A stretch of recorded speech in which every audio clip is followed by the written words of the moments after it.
Welcome back to Derailed. I am your host, JJ Lahey, here with my esteemed co-host, Jake Schyvinck. Jake, thank you for joining me. Excited to talk to you, talk to the listeners, talk some Green Bay Packers football. Yeah, definitely. Draft's over, kind of almost past that, sort of post-draft analysis period. So we're kind of full steam ahead towards Packers, focus on the roster, focus on training camp, all that good stuff. Excited to do that. What about Northern College football? Should we indulge and talk about a little bit of Northern College football drama that's going on? Sure.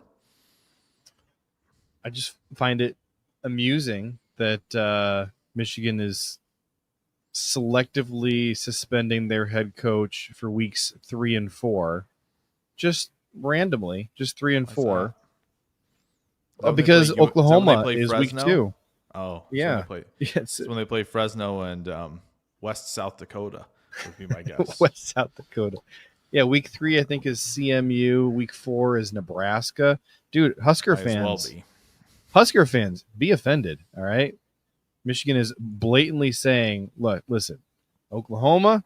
Now that's one thing." Nebraska, we don't need our head coach to beat Nebraska. Oklahoma, though, we're gonna. Somebody said on X, it's like they're gerrymandering their punishment. But that was clever. For sure they are. That's about the best description there is. I need to. I'm looking at the schedule now, and I feel like if I were the NCAA, I would also gerrymander the suspension as well. Let's see here. By the way, somebody else on X said, Ohio State, and then also at USC, I think would be the other one I would like to suspend him for. Well, you think USC is going to be good this year? I mean, they were getting a heck of a commitment class for 2026. It's the travel thing, right? There was a lot of weird games with the long travel. In the Big Ten this year, so that would probably be my pick because again, the schedule's pretty weak for them overall. Drew said college is so corrupt. I mean, it's true. It's not fighting you there. The important thing to note here with this Michigan suspension is that this is a self-imposed suspension. This is not an NCAA suspension. This is Michigan trying to get out ahead and mitigate. Yep. Whatever suspensions, etc., may come from the NCAA down the road, regarding to the sign stealing, alleged sign stealing. So, sure. Somebody else on X said, "Look, why play coy with it at all? Just make the suspensions be week 1 and 3. Like, come on, you're already being obvious with it. Just go whole hog. Just commit." So, anyways, the great world that is, as we said, the corrupt collegiate sports world. Good times. It's not corrupt. I'll say that. Yeah. It's allegedly corrupt, I guess. There's allegedly McDonald's bags and gerrymandering and what have you. Yep. Collections played at church down in Louisiana. That's possible. You know how it goes. Listen, the service is all over, but we're going to take up an extra special collections plate. Just this one row, honestly. Special we don't need everybody else to hook 'em. This is the hook 'em donation pile, and this one is the Go Tigers collection pile as well. So please place those donations accordingly, and we will get those out. I'm always down for some SEC slander on this podcast. Oh man!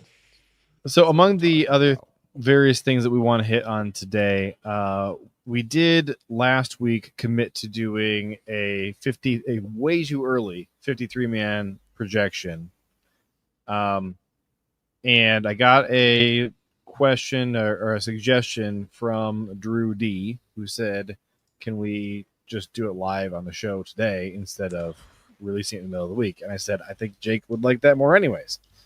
So we're doing that while we're doing it. Yep. No. like I'll show you. I got a thing. We're just gonna do Oh. it together.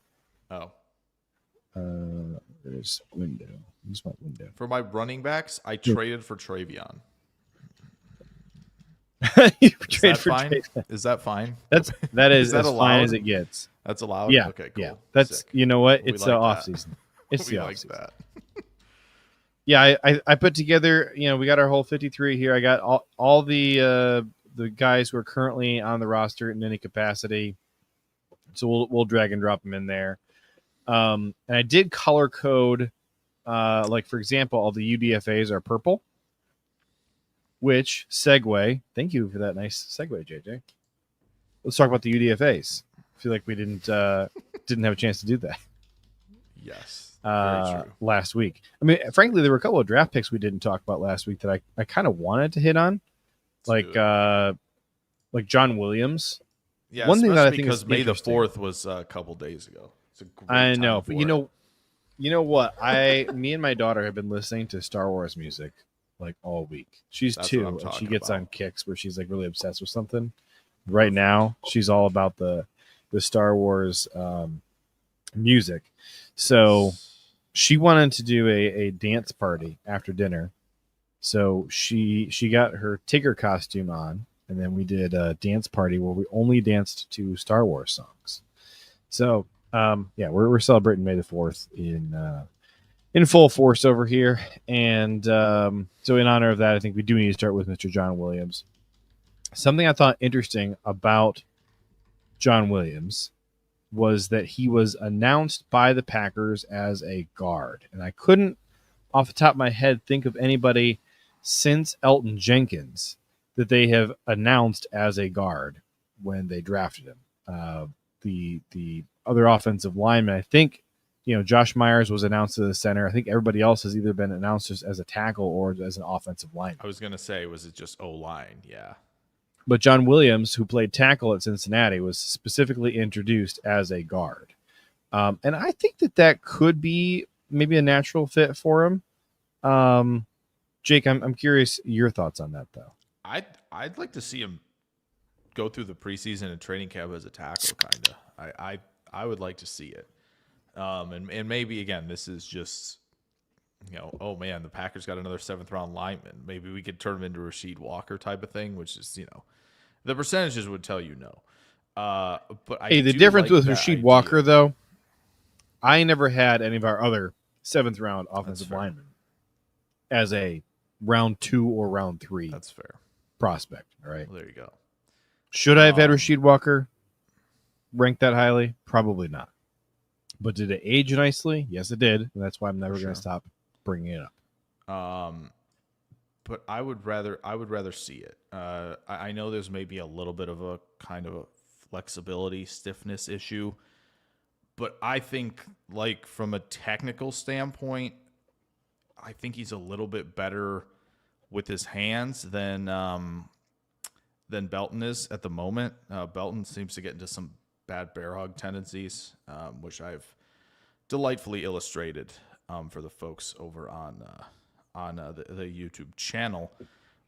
But it's just with I think just it seems like with the Packers' direction, and we kind of talked about it last week, and we've kind of talked about it probably since the Bank signing of, like, this is the team that's getting further and further away from outside zone as the years go by. To, like, just let Belton try to take over at right guard. To me, I think he can win the job. And then now we're into, okay, if Rasheed Walker is not coming back, and there are a lot of extensions that are going to be due, Zach Tom is, I would think, is the clubhouse favorite by about the amount of shots Scotty Scheffler won by on Sunday to get the first extension in this class, and he should be. Yeah. Then it kind of like, all right, where are we going to go next? Is Watson going to be back on the team? Is Walker going to be back? Are we going to be paying that much to 4 offensive linemen? I think that's a fair question to ask. So you get Jordan Morgan over there, as we kind of talked about. You get, I think, John Williams over there as well, and see, all right, who is finding their stride a little bit as an offensive tackle. Now, I didn't grade Morgan as an offensive tackle. I don't think most did coming into that draft. But I think you got to at least kind of let him try it out there because, again, he isn't the most physically imposing player that the Packers have. And I think guard in this new system, in this new stuff that Green Bay is going to run, if they're going to predominantly be kind of more gap power oriented, and they'll obviously throw inside zone in there as well, right? That's not going to go anywhere because I don't think it's asking as much of you athletically as outside zone, wide zone does. But it feels like Jordan Morgan's built to be more like Tom of like, hey, this is a guy with great footwork. This is a guy with recovery athleticism and all the functional athleticism needed to play tackle to mirror and guide guys around the arc and all of that. So you try him out there and see what happens. And I think you try John Williams out there and see what happens as well. And if nothing sticks, 2026 class is looking really good at offensive tackle. So that's a really, I think, kind of a plan C sort of deal when next April rolls around. So yeah, I would try Williams out there. I want to hit two questions real quick. Even though you just were talking about Drew, about John Williams being on the outside. Drew is asking why he couldn't succeed out there. And I'm, for my money, I'm not saying he couldn't succeed on the outside. I'm just saying that the Packers, they announced him. Yeah. They announced him as guard. So forget what the coaches might eventually do. The front office views him as a guard. And that's what they have drafted him with the intent of doing. So, to me, that just says that they think he would be better on the inside than he would be outside. They really like him inside, and it was the same, like I said, with Elton Jenkins. Most of our interior guys played tackle in college, and then the Packers moved them to guard. That's just what they like to do. SDN40 says, the Packers are already over the cap in 2026. And Clark and Jenkins take up $55 million. Kenny Clark in 2026 does count for 31, almost 31 and a half on his own. We'll see if he's around at that point. We'll have to see. I think it's going to entirely depend on how he plays this year. I can't imagine the Packers felt that they got enough out of him in 2024, that if there was a repeat of that in 25, do you think they'd bring him back for 26 if they got in 2025 what they got out of him in 2024? No. Like clearly right now, if to me, he they're plays viewing like it as he a does blip in year. 24, I don't know if he, for me, if I were in charge, that he would make it to the end of the season, to be honest. That was such a strange extension when it was announced, and it was kind of like, okay, well, I guess, third contract, he's a little younger, but like trying to justify it was very difficult. When it was kind of like, you really need him to go find the defensive tackle who can do some of that. I think you can probably find it. So yeah, they put themselves in a position they didn't have to when it comes to the cap space. And so it's just unfortunate. It just feels like kind of a brain fart almost of like, all right, we've got, some of these heavy numbers off the cap. And it's like, okay, well, what we're going to do? We're going to extend Kenny Clark for pretty much no reason. And then that's that. You know what it reminded me of a ton? They're putting a little pressure on Russ Ball. They're like, all right, how can you do this? What are you going to do? Right, we can't let you kind of sit on your laurels with such a young roster. We got to make it a little more interesting than that. Yeah, if you're not going to carry our GM's baby, we got to find something for you to do. Yeah. Okay, no, that reminded me of was in, I think 2020 was the year that the Vikings just gave Adam Thielen a raise for literally no reason. They just felt that he was underpaid, and so they gave him a raise. That's what the Kenny Clark 2024 extension reminded me of. Narrator. Was he underpaid, though? Makes you think. I think teams almost always love their players maybe a bit more than they should. Which is weird because Green Bay, has consistently kind of been like, no, you can let some of these guys walk, and we're not going to have any, like Casey Hayward, let him walk type of thing. Like, no, the Packers only do that with the players that I really love. If there's a player who I think is crap, then they hold on to him for forever. We got Prince Capsaicin in the chat here. Clark has a 17 mil dead cap if they part with him after this year. Well, yeah, but that's the cost of signing him to a stupid contract. You're going to have a bunch of dead cap regardless. It's like with Zadarius Smith. All right, I was a huge proponent of moving on from Z after the 2020 season. And like nobody wanted to even think about doing that, and it felt ridiculous to everybody at the time. But the problem that I was looking at was that I saw a big regression from 19 to 20, and then the way his contract was set up, they really needed to or wanted to restructure a ton of his salary and create this massive dead cap that they then basically couldn't get out of. And so by the time in 2022 that they were ready to move on from him because his play had fallen off a cliff and he was, acting wacky and also couldn't stay healthy, they had to eat more dead cap than they should have ever been in a position where they had to eat. But they viewed him as one of those young guys who's going to be around for a long time that they could, just keep milking that cash cow year after year, or cap cow, milking that cap cow year after year. Okay. The way that they are going to be doing with Jordan Love. Now, Jordan Love, barring some, horrific injury or something, like that is going to be the case with him, that you can keep restructuring his contract year after year because you don't care about the dead cap because you're not planning on moving on from your franchise QB. Correct. So yes, you are right. There's a lot of dead cap with Kenny Clark when they will have to move on from him. And that's why I was mad when they signed him to the extension. That's why Jake was mad when they signed him to the extension. It wasn't, oh man, I don't want to pay him this much for this year. It's why are we giving him all these years and all this,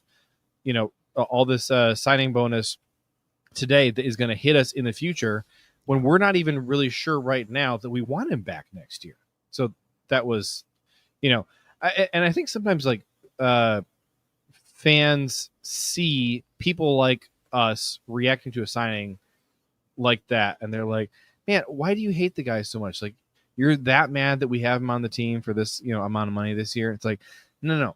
But like the whole contract, like we can't get out of that without major burden and pain in a year or 2 years, which is what we really want to be able to do when we see his play going down year after year, and we don't like that trajectory. So, this is why I loved and Jake loved the Josh Jacobs contract, because, hey, there's a nice, easy out after 1 year on Josh Jacobs. It's set up so that if his last year with the Raiders is a fluke, and we thought it certainly might have been, then, hey, great. We're happy to pay him what we've signed him to for all 4 years.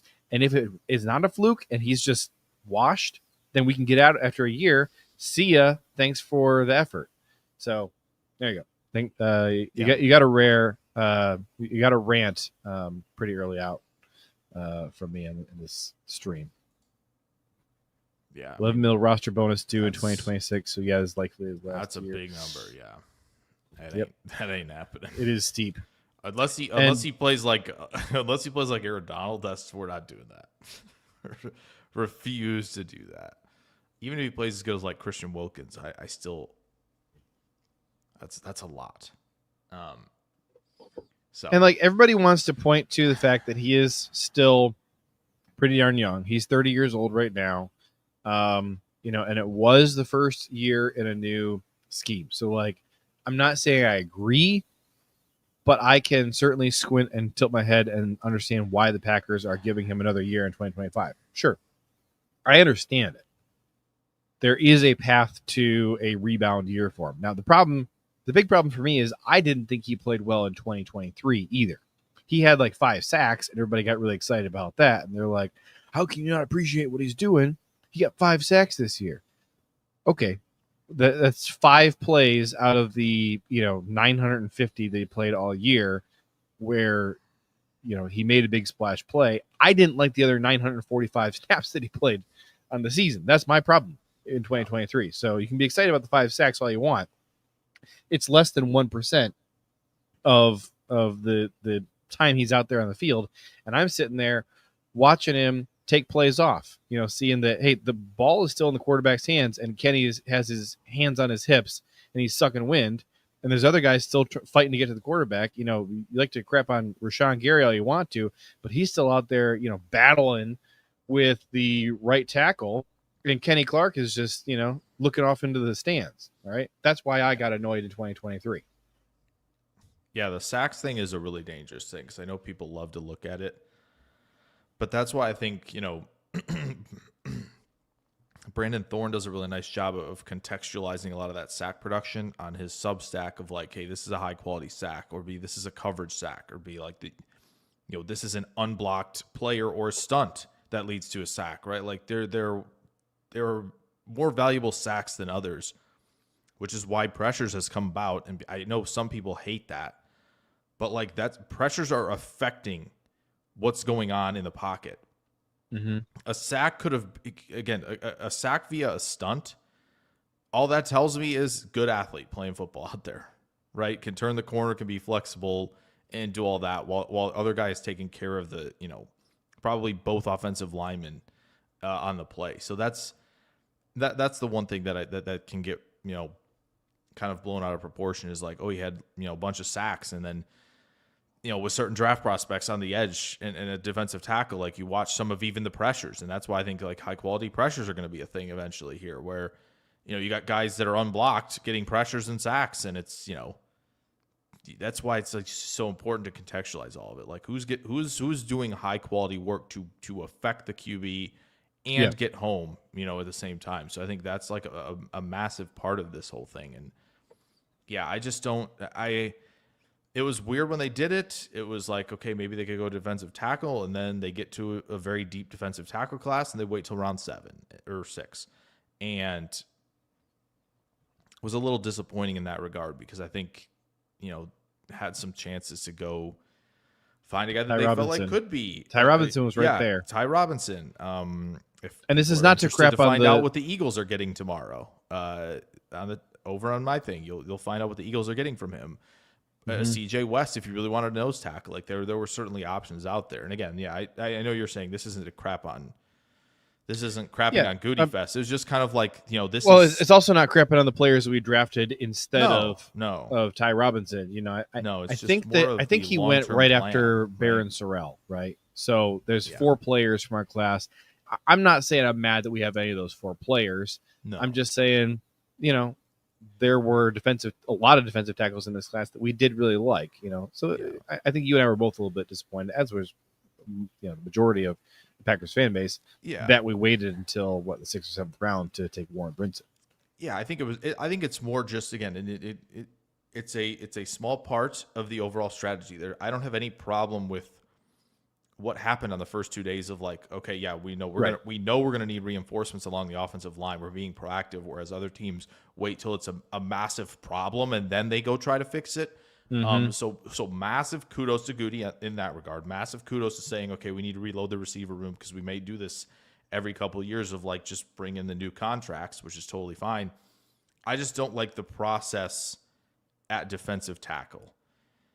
That's it. Well, that's the narrow part of this whole thing, right? It's like kind of a weird process, these kind of last 2 off seasons with how that's being addressed. And again, maybe Hafley feels comfortable with how, things are going to be unleashed at that position.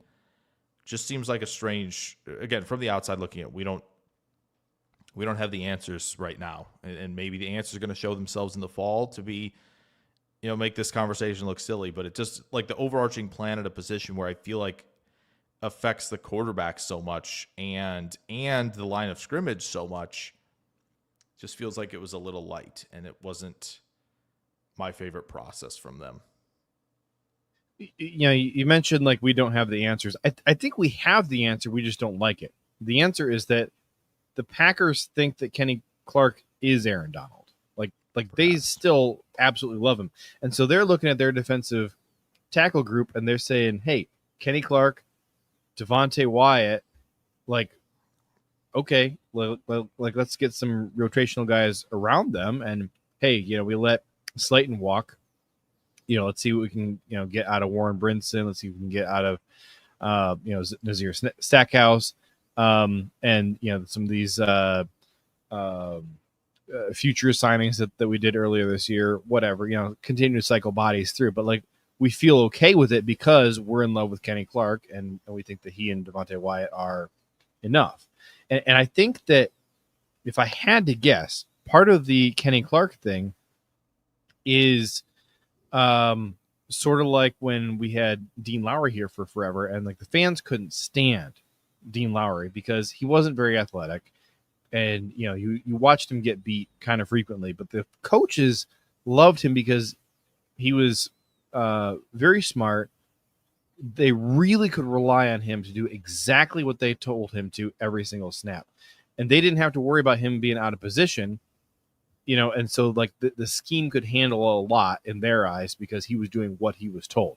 Now, when I watch Kenny Clark play, that's not the level of discipline that I see. I sometimes see him, and again, I don't know what the play is. I don't know what's being called, but I feel like I see him really getting out of position at times, especially in 2024. Like 24 was a big year of just like, dude, can you stay in your lane? Because like I see you, chasing down this quarterback who doesn't have the ball anymore, and I just wish you would have stayed in your lane. But I don't know what was called, and apparently the coaches are fine with him doing that. They must have told him to do that. All right, and so I am missing a lot of the information, in that part of the picture there. We do have a new name that I don't recognize in here. Do you recognize Knucklehead Paul B? I do not. He says, do you guys think Kenny Clark may have kept an injury quiet or undisclosed and played through it? Maybe why he wasn't himself. Hard to say for sure. I mean, I kind of feel like it didn't look like he was being physically limited. It more so looked like just decisions to me. But, what do I know? I'm certainly not in that room. Prince Capsaicin says he was listed with a toe injury for a good part of the last year. That is true. Kenny Clark has a lot of mileage on the body. I did want to back up to one other comment here. Nope, this one right here from STN. Jenkins is at almost 25 mil in 2026. Maybe his move to center is the stepping stone out. And I just wanted to throw a little bone toward, don't worry too much about what the really good players on your team are being paid, because the salary cap is going to keep going up. There are a lot of things we can do to make sure we're paying all the good players what they need to be paid. What I get concerned about, and what I think you guys should be concerned about too, is overpaying mediocre players like elite players. All right. I think Elton Jenkins is worth just about whatever we're going to throw at him, because he would be getting that from any other team in the league. He has the versatility. You can play him at left tackle, left guard, center, all three of those at an all-pro level, in my opinion. I'm fine with paying him top of the line. If he is the number one and number two highest paid offensive guard in the NFL, I have no problem with that. What I do have a problem with more so is a guy like Aaron Banks, who currently has a 25 mil cap hit in 2026, and I just don't feel like we've seen that level of play out of him yet.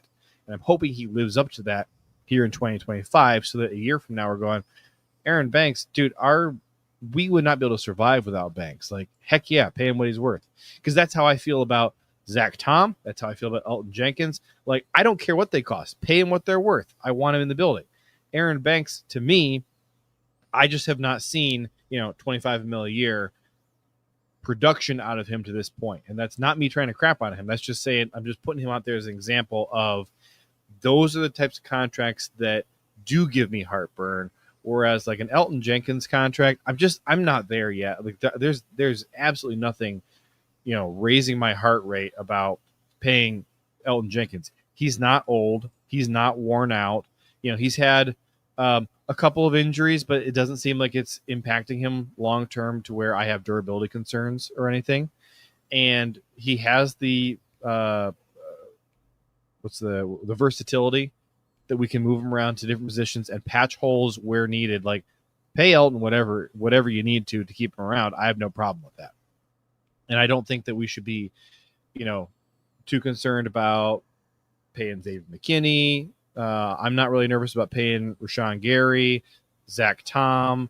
I'm even like pretty close to there, sort of with Devontae Wyatt. Like I'd like to see a little bit more out of Wyatt, but like to me, I'm still happy giving Wyatt a nice big contract. So to me, it's more so the guys who I would just say like, sorry, like this is a mediocre tier of player. I would like to pay them as such and not give them a contract that we can't get out of. But again, like just don't worry about paying your premium players premium money, because the salary cap jumps up and jumps up and jumps up every year. Like that's not going to be an issue. The issue is trying to get out of a contract where you are overpaying for a mediocre or bad player. Jake, thank you for letting me rant way too long. No, you're good. You're good. I think that was a good comment to address for sure. Let's see. I think we pretty much caught up on stuff. Any undrafted free agents that you think would be really interesting to start with? Because I do have one that I think is maybe more interesting than the rest, but I'm curious. Start us off. Who's interesting? Start us off. I got a few names to talk about. So I like Jamon Dumas Johnson. Yeah, that's a good one to start with. For sure. I thought he was going to be maybe not like a 3rd round pick, but I thought like a 4th round pick. I thought that he was going to go early on day 3. The fact that he went undrafted, pretty shocking. So this is a kid who played at Georgia, transferred to Kentucky. He's a little light. He's about 6'6.5" inch, 236 pounds. He's a little bit lighter than what I like. I love those 250-pound linebackers. The NFL does not. Whatever. I don't even know if those exist anymore. Because I know Johnson is one of the heaviest guys in this entire class. No which way. tells you something. Oh yeah, I know. Like 2 years ago, the only guy at who the was combine, and it was like, oh my gosh, like we're good. That's heavier than Campbell. It's not heavier than Schlesinger. I think there was one other guy. In like the wait, when you say Campbell, you mean Jack Campbell? No, Jihad. I was just talking this class specifically. Okay, but yeah, Jack Campbell was heavier. Jack Campbell, I think, was the only 250 guy in his class. There were so many guys sub 230 in this group, and it was a class that I was just kind of like very turned off by, especially after the consensus top 2. So it was just like, oh well, this guy can play, but he's 225, so I don't know what we're doing. But yeah, well, Dumas Johnson. Like if we had drafted him in the 4th round, I really wouldn't be mad about it. Just like on paper, first of all, 2022 All-American at Georgia. I think that he's got some real playmaking abilities. He had 23 career ball hawks, which is up there. I think he's a pretty solid athlete. Like the only thing that made me at all nervous was just him missing a bunch of time in 2023 with a forearm injury. But I would say he reminds me a bit of a much more athletic Chris Barnes, but kind of a similar like college superstar, I guess. Chris Barnes, won a lot of awards over it, for his time at UCLA. He was all conference. I just think, Dumas Johnson, I think, played a little bit better competition, and I think he's more athletic. He's also not quite as tall as Chris Barnes, but stylistically, I see some similarities there. Yeah, I think that there's plenty of ability attacking and closing downhill from him. And I think he's got, I would say, probably a faster process than a lot of the linebackers in this class. definitely more than several guys who got picked before him. Not looking at anybody in particular, definitely not like guys like the Bengals drafted or anything, but which again can probably explain why the Bengals are the Bengals on defense. But again, blitzer, lateral agility, all that stuff I think is pretty good. And then you put, again, he was obviously, as you said, an All-American. Now, it certainly helps with some of those guys on your team that you were an All-American with how they played in front of you, certainly. Kind of free you up to make some plays. But, yeah, as far as, like, him getting drafted, I feel like I had, like, 8 or 9 guys that I thought were draftable, maybe 10. And he was definitely one of them in the later rounds. And so it was kind of surprising that Mondon went and then Dumas Johnson did not. So, yeah. Which, again, I liked Mondon probably more than most. And of course, he's going to the Eagles, which is always super. But, yeah, I mean, the Eagles are just going to take all of your defensive tackles and all of your linebackers from now until the day Howie Roseman retires. Yeah, it's really annoying. It's really annoying. I think a lot of people liked Campbell. And just to see him fall there, where I think if the shoulder injury wasn't maybe more of an issue, he probably goes a lot higher than that. And then, yeah, they take Ty Robinson. Listen, they did a lot of things I didn't enjoy because it was Philly. So, yeah, it's good that they didn't. Detroit was doing the same thing. I know a lot of people were kind of crapping on Detroit's draft class, but I just respect the heck out of like the strategy of like just continuing to double down on the trenches. And I wish that the Packers would place more emphasis on the trenches than they do. I feel like at this point we are in the last 10 months or whatever, we've added a lot more to the offensive line than we previously had. And like 1 year ago today, I was complaining a lot about lack of investing in the offensive line. I no longer have that same frustration. Like I feel like they've taken enough swings at it and thrown enough capital at it. I appreciate the effort there. But that defensive line now to me feels, and basically has always felt, really under-invested in. Even going back to like, the days where I was like, hey, listen, it's, Aaron Donald is the best defensive tackle in the NFL. It's not even worth talking about.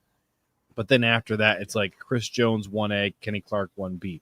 Like when I was there at that point on Kenny Clark, I still was ticked off that like, can we get Kenny some help? Can we have like anybody else on the defensive line? And like, fast forward to today, like, hey, thanks for Devontae Wyatt. Could we have done like a second thing there ever besides Devontae Wyatt? That would be nice. No disrespect to Carl Brooks, but again, like I want Carl Brooks playing defensive end, not defensive tackle. So just saying. It's a woefully abandoned position on the roster and has been for the entirety of Goody's tenure, in my opinion. Yeah, I think they've at least invested. I don't know about the investments last year in 2024, but they did invest in it at the very least. So they did take their swings, and then they obviously took 2 more in this past draft. So wait, remind me of what we even did in 2024. There, Jordan Morgan, Jacob Monk. That I thought you were talking about defensive line. I'm sorry. Oh no, I was spacing. No, yeah, good. But yeah. So it wasn't my favorite investment, but it was an investment nonetheless. So, which I really want Jacob Monk to turn into something, because I had forgotten like how much draft capital we threw at the Jacob Monk pick. Like we moved up a ton to pick up him. I totally forgot about that. And I have like thrown so much ire at the Travis Glover pick because I don't see him as a NFL football player. But like for what we invested in him compared to Jacob Monk, like I really want Jacob Monk to return something for us at some point. Because like, when we do our 53, I think that we're going to have a conversation about, does Jacob Monk even make the 53 for 2025, which is just not where you want to be a year in from a 5th round pick that you threw a ton of capital at to move up. Yeah. No, it's true. It would obviously, if people are talking about like, oh, there are obviously several different, I think, avenues that the offensive line starting 5 could take between now and next September, where it's kind of like, yeah, it could be Jenkins, ending up at right guard with Banks playing there, and Belton's taking over tackle, and maybe Monk is the guy that slides in at center. There's a lot of different ways that this could go. I've kind of talked about my preferred way, but again, that might not be what happens. So hit us with your preferred way again. Refresh us. My preferred way would be if they're letting Walker go, which would kind of stink. Big if. But if they let Walker go, I think you leave it as Banks, Jenkins, Belton on the interior. Zach Tom can play either side for you at tackle, and you draft one as well, in addition to having Morgan kind of doing whatever into year 3. So left to right, you have like Zach Tom or question mark? Zach Tom or draft pick, Banks, Jenkins, Belton, Zach Tom or draft pick. Okay. And then Morgan and Williams are obviously still sticking around. And obviously Monk would still be there, I think, on the roster if he's progressing how Green Bay would like him to, going into year 3. So that's kind of where it would sit. Just based on what has gone on this offseason of like Banks is sticking around. And Belton's not going anywhere as a 2nd round pick either. So to me, I know people are wondering about, it's a Prince Cap Station, so Belton doesn't project as an offensive tackle either. Maybe, but I for one, I don't imagine if so, he's not hanging at 336. I know you mentioned dropping a little bit of weight.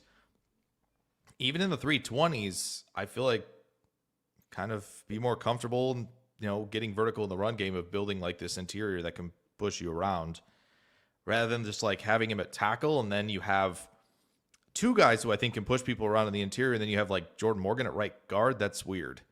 Like something's not meshing correctly if that's how you're being set up, because I just don't think Jordan Morgan's like a guy who's a people pusher.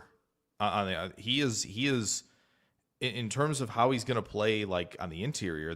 He is going to be much more of a wide zone interior player than he would be a duo inside zone. You'd be okay, but like duo and counter and all this power stuff, like that would feel very disjointed if that's the direction they went. Jake, you know what I think we should do? I think we should UDFA it up, 1 or 2 times here. And then we should pull up our 53 and just start with the offensive line. I think that'd be an interesting conversation to continue, with our spreadsheet up and start building that out. So I talked about Dumas Johnson for my first UDFA. Is there a UDFA that is really interesting for you to tackle? I mean, potentially just I'll just hit a couple if we want to kind of just move to the thing, but like Nazir Stackhouse. Well, I mean, I have one more I want to hit as well. So who is it? Might as well go. Might as well do your second one, and then I can kind of round us out if you want to do that. Yeah, I like Bugs Brown, Kazir Brown, the cornerback out of FAU that we drafted. He transferred from Maine to Florida Atlantic. Kind of an interesting physical type.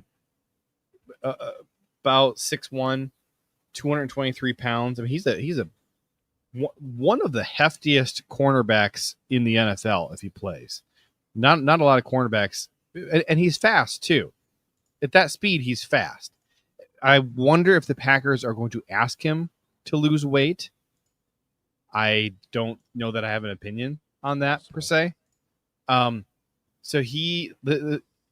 the obvious issue with him is the competition level he played at. He's at Florida Atlantic. What are you going to learn about his time at Florida Atlantic that is going to make you feel confident to spend a draft pick on him but you can only play who you play, and he did really well. He only allowed a completion percentage of about 40% this past year. And in 4 years of college football, he only allowed a completion percentage above 50% one time. Consistently good to elite PFF coverage grades over his 4 years. Let's see, Prince Capsaicin says he's currently listed as a roster. Currently listed as a safety on the roster. Can check this. I did see that he was listed as that among the signings. Yeah, he is listed as a safety. And maybe they just don't see the athleticism there. And him being a heavier body type, it might just make a lot of sense to him on paper to have him be a safety. SDN says 32-inch arms and 10-inch hands for Bugs. I really like Bugs, man. I just do. Anyways, I wonder. I want to find some more Florida Atlantic film to see what we're looking. I mean, he only played at FAU 1 year. He was at Maine for 3 years. Yeah, and that's finding. Maine but I like that basically his best year came once he moved to FAU. Yeah. If it had tapered off a bit for year 4, I would have been disappointed and probably written him off at that point. But the fact that he, again, not that FAU is playing a SEC schedule or anything. Sorry, a Northern College football schedule. But he had 3 decent years at Maine and then stepped up and had a better year at FAU. He's jacked too, says SDN. Yeah, he is. Too old for this is in the chat. Howdy. Literally got off the plane, he says, and had to go to a funeral, but now I'm here. Oh, I'm sorry about the funeral. Hope it was not, anybody super close to you. Just got back from Scranton for a 5K run. You say fun run for science. I think you mean what is it? Fun run for the cure or something like that. What is it? Prince Capsaicin says sounds like Sean Ryan will be out the door as well. I don't think they want to pay both Tom and Walker. I think the bigger thing is that the Packers seem to want to upgrade from Walker. Yeah, they took Jordan Morgan. They took Anthony Belton, who they are giving a shot at tackle to. And I don't think there's anything wrong with wanting to upgrade your left tackle. I think that Rashid offers a really nice floor. I would love to keep him around. I don't want to move on from him. Yeah. Sean Ryan, we can move on. Actually, just about anybody on the roster who can play right guard, I'm ready to move on from. It's interesting because I feel like Ryan actually would probably benefit from this, at least should benefit from this kind of shift the Packers are making philosophically and how they're running the football. But guess we'll find out, So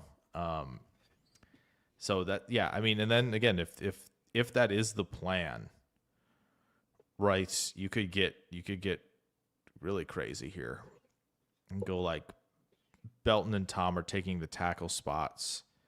You get Banks and Jenkins to play the interior spots, and you go get somebody like Jake Slaughter from Florida in next year's class at center, and maybe that's what you're rolling with. We just can't help ourselves. We keep coming back to offensive line. How do we go from talking about Bugs Brown, a cornerback / safety, to all of a sudden we are reshuffling the offensive line again? This one. Oh, yeah. Well, Prince Capsaicin is a seasoned derailer. He's good at getting us off schedule. Yeah. Appreciate you, Prince. Okay. So it sounded like you wanted to talk about Nazir Stackhouse next. Is that correct, or did I mishear you? Yeah, I was just looking, because it's interesting they want to move Brown to safety.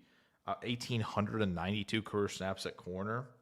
He does have 319 in the box, so maybe they're thinking more of the, around the line of scrimmage player. Very possible. Mm-hmm. Mm-hmm. Just a couple quick nuggets on a couple guys. Obviously, Nazir Stackhouse was kind of a big recruit, right? And he played around 6'3", 320, I think is what he kind of played around. And that, to me, again, obviously, I have like Green Bay 6'4". He's a whisker 6'4". below 6'4". Okay, and I have him at 327.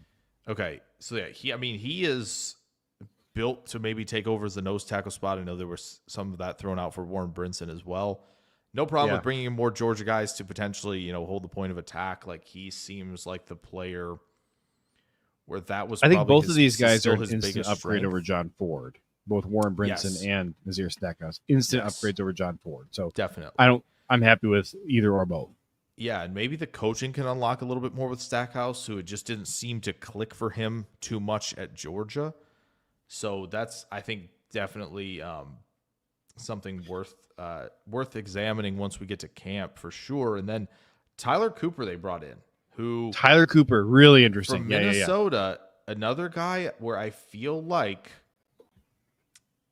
has, a little bit of guy who runs the feet on once he gets some contact going. And that feels like to me okay, here's another guy for this kind of philosophy shift of like, hey, we're going to get him some looks at guard, and we're going to, which I think he's only played guard, but we're going to get him some looks in the preseason to see if he can just kind of move guys off the ball and consistently be a threat there, which he has done. He's played with some good angles, I think, more than anything. And obviously, just I think the testing numbers weren't the best, and that's why you drop out of potential day 3 to undrafted. But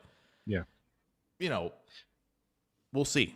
But I do think he has some of the finer points down of playing that guard position.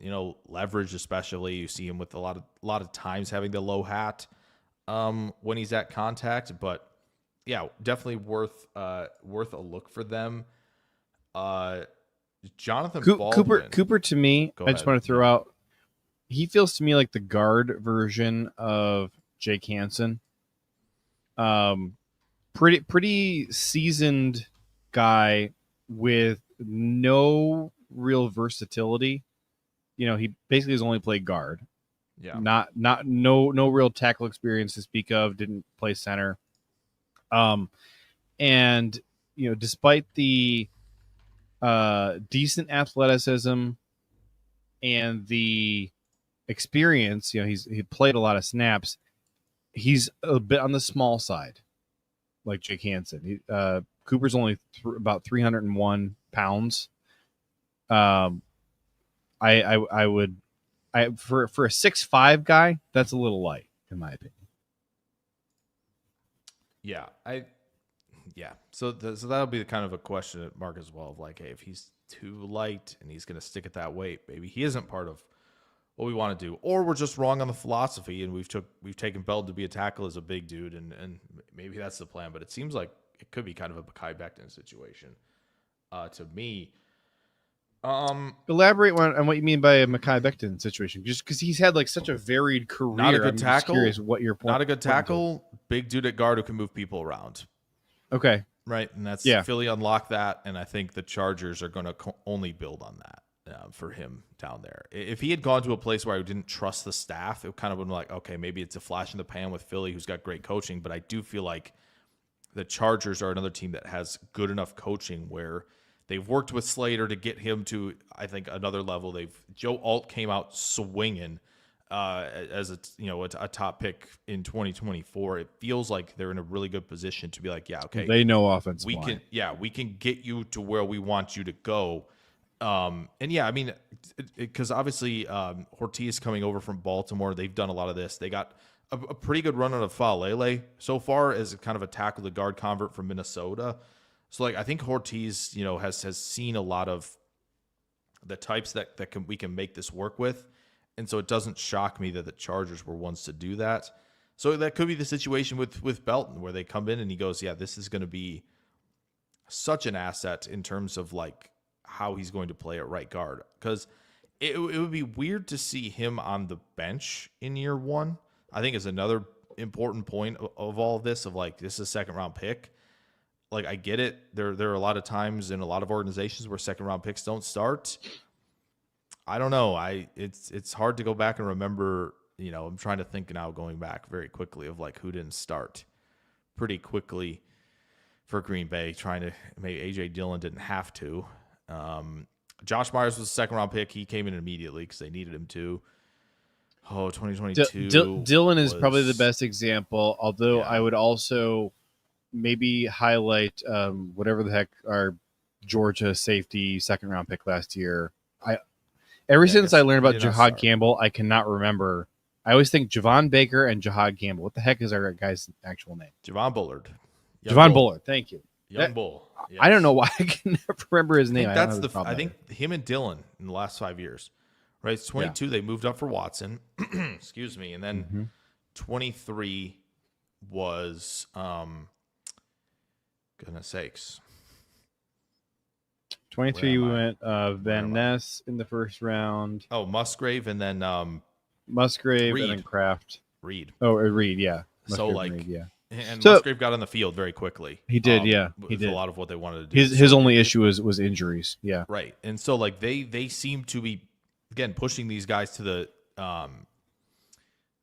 front of like we're playing you. If we picked you in the first two, you're playing. Like this isn't kind of too much of a ramp Much up more so with the process. So- second.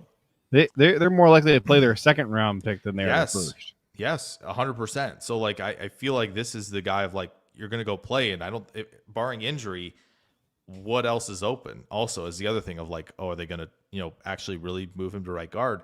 That's what's open right now, in terms of the competition. So if they want him to get him on the field again, barring injury, like that's the route to take it. So. No, that's kind of where I sit with that. And then another thing about the philosophy as well, it just kind of all fits really nicely. Prince Capsace wants to talk about Amar Johnson. Yeah, go ahead. Yeah, I was going to actually bring him up after Baldwin, but Baldwin's the guy I've only seen a couple games of because I've only got the Boise State stuff from him, which they got to play him twice, which thank goodness. He was away from a lot of the Genty plays, so we're not, he's not getting run over by Genty at the very least. That's good news. But a lot of slot snaps, and so I'm wondering if he is the guy. Because Green Bay, again, didn't do a whole lot right at defensive back. They did a lot of it last year. They go get Hobbs, so there's not much to do in the corner room. But Baldwin coming in, and again, if they're insistent on Brown playing safety from Florida Atlantic, you got Tyron Herring coming in from Delaware, who to me looks the part of an outside corner at I think 6'0", 201, something like that.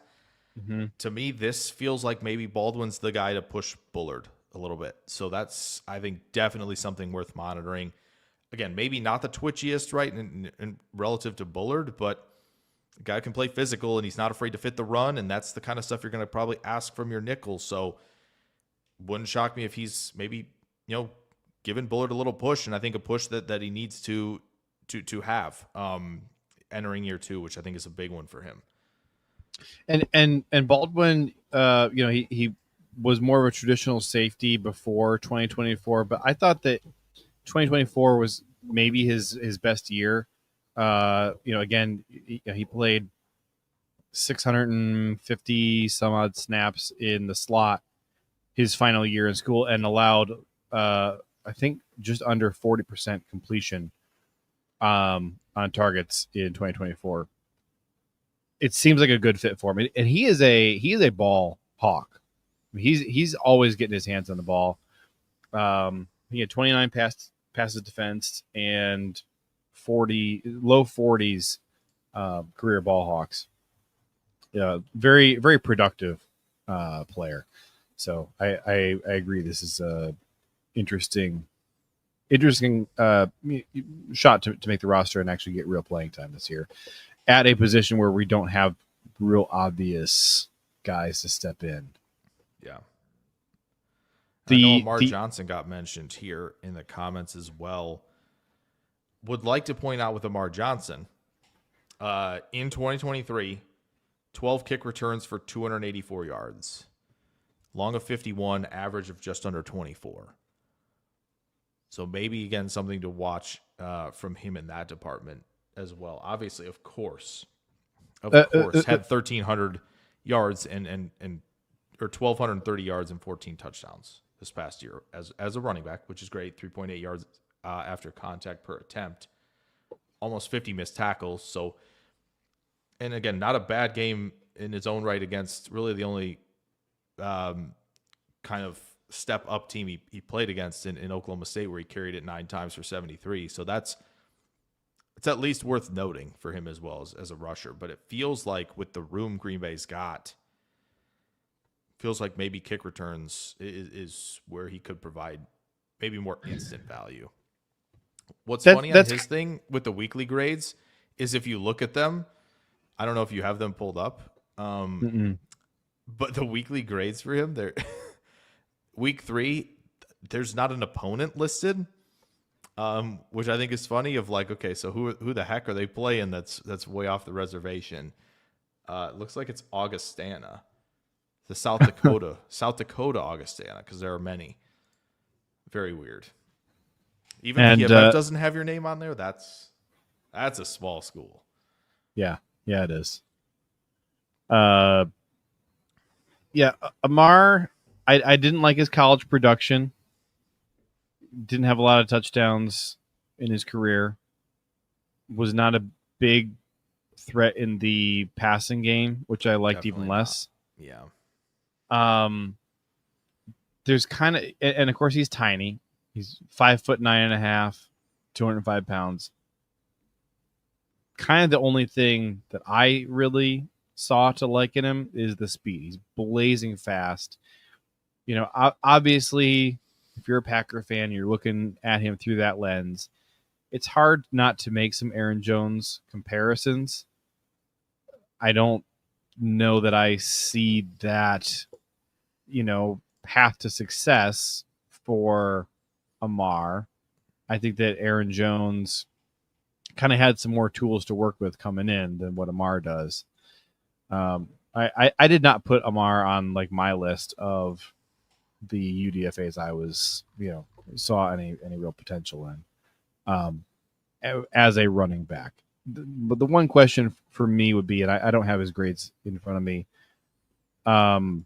The one question for me would be what he adds as a pass blocker. Did Amar play with Kraft? Yeah, they were together for at least a year. What does Amar bring as a pass blocker? That's what I don't know. He's not, he was actually not in my database. I looked at him real early on and opted not to include him, so I don't have his pass protection stats in front of me. Yeah, it doesn't look. It's not the worst, but Aaron Jones, again, with the comparisons, Aaron Jones's pass blocking was better. Had a much higher yards after contact per attempt, Aaron Jones did. And again, as you said, the lack of passing game usage, under 1 yard per route run career for Amar Johnson, where Aaron Jones was closer to 2. So, yeah, it just doesn't feel like quite the enough of a comparison for me. I'm gonna take this off the screen. There we go. So now we can see this a little better. Were there any other UDFAs that you wanted to talk about, Jake?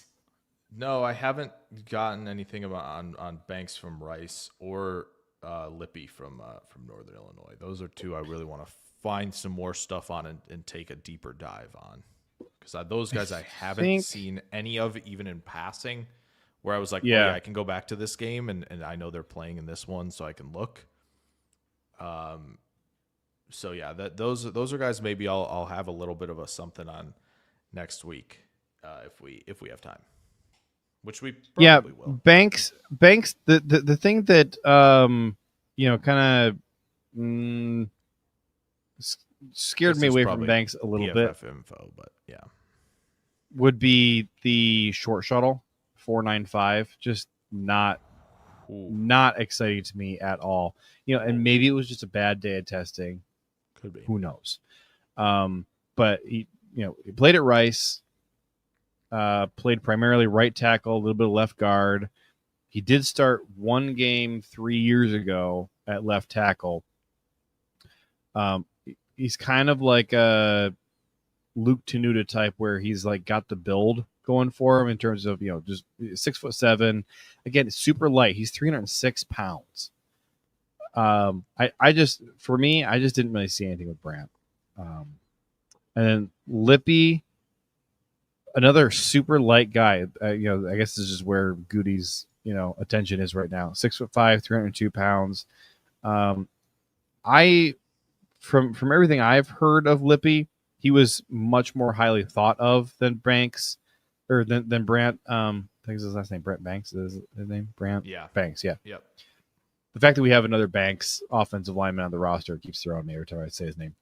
From everything that I've heard, Lippy was more highly thought of than Banks, despite playing at Northern Illinois.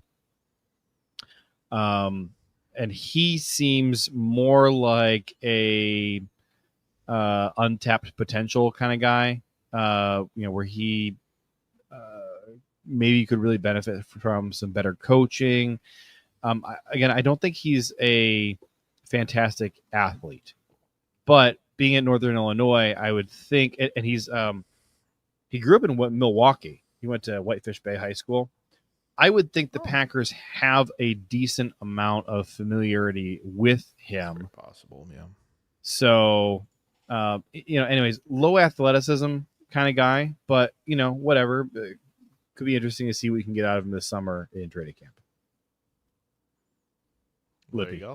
There you go. Yeah, it would seem like there's more hype on Lippy than Banks, and I think that is fair. I think it's telling that like we've got two guys like Banks is obviously I think thought of as a tackle, and then you got Lippy and Cooper coming in as guards, where it's like this makes sense. We're trying to push the all right, who's going to be the guy at guard. And that's just another reason why Banks maybe just feels like a weird odd duck out of. Probably. We have a lot of options for tackle 4, tackle 5, etc. Yeah, just not that nervous about the depth there, and I think there's way higher upside guys that you can Yosh Nyman it up with. Yeah, to me, Donovan Jennings. Banks. Yeah, Donovan Jennings. I think he's still going to be here a year from now. Maybe we probably still will not have actually seen him play at that point, but I think he'll still be around. Yeah.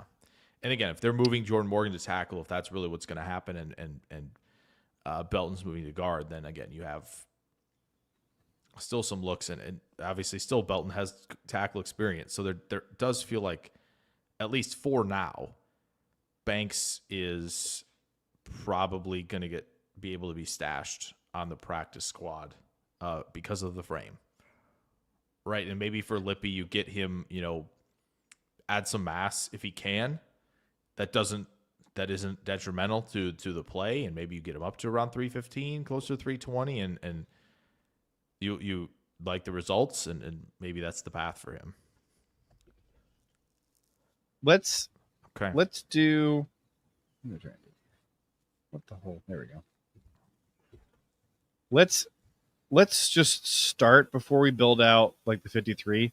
Let's start with just some offensive line talk here. I'm going to grab all of our offensive linemen. Nice. I feel bad for the audio only crowd for this one because whoa boy, except for that they didn't have to get that's really fun when you drag it all the way down. I know. All right, so we're going to put these guys right here. So for a lot of the guys who are on this roster, you look at the position that's listed for them. For a lot of them, it's just using the position the Packers have listed on their website. There's just a couple things. I broke up all of the defensive linemen as best I could into defensive tackle and defensive end because, dude, I don't frickin' know who Keith Randolph is, and I don't want to have to. You. How dare you? Sorry. He's got orange on the text for a reason, buddy. Yeah. They signed him to a futures deal back in January. He's Illinois, man. So, is he really? Yes, that's what I meant by the orange thing. Yeah. Was he drafted by the Bears? I don't think so. Okay, don't get sidetracked on that one. No, you're fine. I'm just getting sidetracked while you're going. The only other one that I changed was the Packers. They dink around with. They got all their offensive linemen. Oh no, you're right. Their positions are all over the place. Did they really? They drafted Keith Randolph? They signed him as a UDFA. All right, you know what? 0.2 for JJ. Half. Not 0.2. They didn't draft him. All right, so 0.1.5. All right. Yeah. And that's not points against you. That's points against being wrong. Okay. I gotcha. I think. But I changed Zach Tom. They just listed him as offensive line, which, look, you gave everybody else, everybody's got a position or multiple positions. You could put TC for Zach Tom, and I feel comfortable about that. You could go TGC if you wanted to, and I wouldn't be mad. At 304 with their philosophy changing, no, I don't think you can anymore. You don't think that you could stick Zach Tom at Not- left guard and he'd do fine? You think he'd be bad at left guard? They go if they want to go back to zone running, sure. That's totally fine. He's not moving anybody. Listen, love the guy. At 305 or whatever he's at, I don't think we can Zach run gonna what we want punch to. you in the face. Fine. That's fine. I'm sure he can move me. I'm not 320. That's not the problem he currently faces on the inside there. Well, which position do we want to start with? Should we start inside and build out? Should we start with let's center from the ball out? That's how the great GMs do it. All right, so I'm just gonna start putting our centers. Best thing here. ever that Jenkins is listed as guard tackle, and we moved him to center. Yeah, put our futures signing Trey Hill down there at 4 because I'm trying to remember who the other guy was. Was Jacob Monk? Oh, I got him already. You got him. Who's the other center? Boy, is that it? That's freaking thin. Okay, so maybe one of Cooper and Lippy. Maybe they get a look there. But Cooper has never really played center. Again, Cooper Lippy has never really played. He doesn't have a lot of starts under his belt either. We'll leave it for now, but that's interesting to note. I mean, we got to bring back Empey. Back to those discussions, you know. And then who's Michael somebody that we signed from the Cardinals and then he went back to the Cardinals, Michael Menot or something. So STN is asking about Sean Ryan, and actually so Sean Ryan I will throw in here in the mix at center because there's just not a lot of bodies here and no great spots for Ryan to actually win a roster spot. Right. But so when you look at depth when it comes up for the interior spots, I think his name's gonna show up pretty quickly in the discussions. And so that's where we have right here already is depth at center. So it makes I'm surprised he's not listed guard center, honestly. On the thing. So you know what? Okay. Just because this is a thing, all right. We're putting Zach Tom in here at center as well. We got 5 options to consider at center. I don't think anybody else on here. You know, you're like maybe making a case for Tyler Cooper or guys. JJ Lippy. Yep. One of the new guys. I don't know anything about Marquise Hayes. I don't know anything about him. I do. Hold on. Let me pull up my old. We can keep going.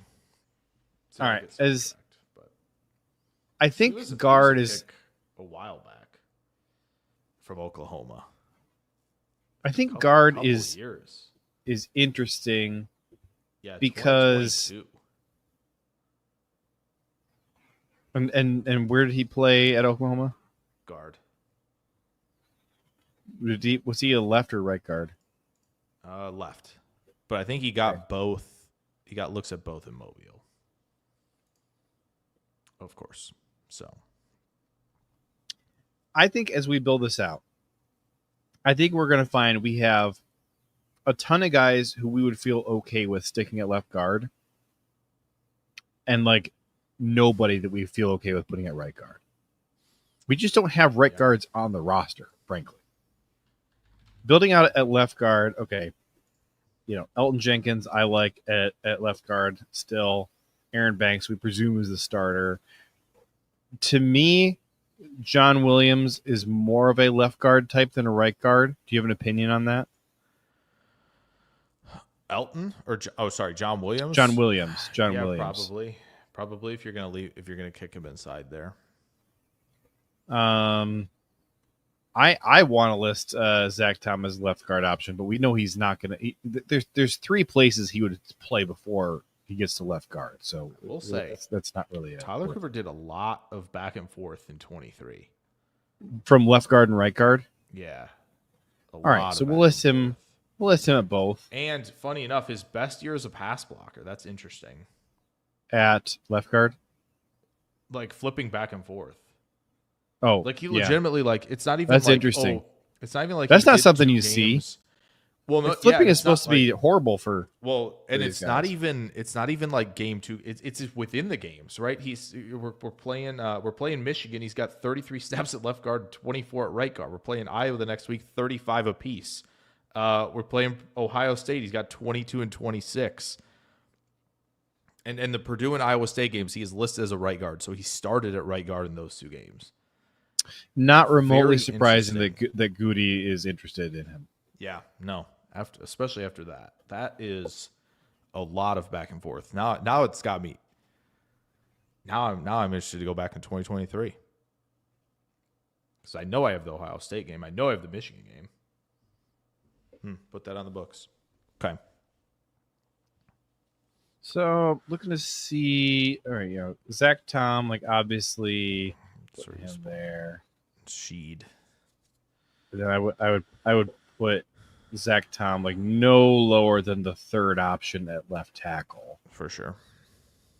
So I think we got, Rashid is, the incumbent at left tackle. Anthony Belton, I mean, like, seems like they want him trying out at either of the tackle spots, but we think he's going to end up at right guard. So yeah. What do you even do there? You put him here, how and here and here, I guess. Such a massive indictment. We've put 3 guys on there at left tackle, and Jordan Morgan isn't one of them. I know. Oh my! It's so frustrating. First freaking round, first round draft pick that we can't find a spot. So to me, like I don't see Jordan Morgan as any kind of a fit at right guard. To me, I not a one of my Packers / draft fanalist friends see Jordan Morgan as a tackle. They all see him as a guard. I didn't see him as a guard. I saw him as a tackle. I just didn't like him as a tackle. I certainly don't see him as a right tackle. I mean, I feel like, again, just repeating myself here, slot him in as a left guard option. I just don't like him at right guard. Just being honest.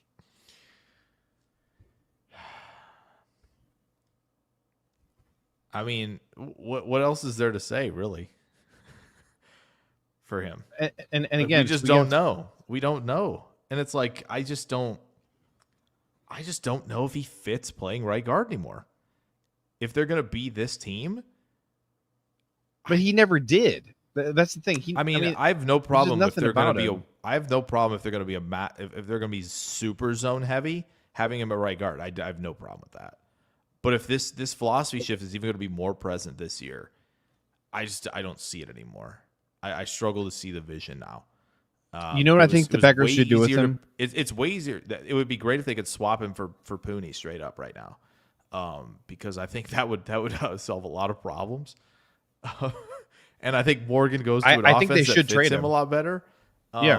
It fits him a lot better in San Francisco. Honestly, like he could probably play for them pretty quickly, because if they're going to keep the wide zone stuff going, like asking him to get horizontal to cross face of defenders a lot is going to be very easy for him because he's such an easy mover.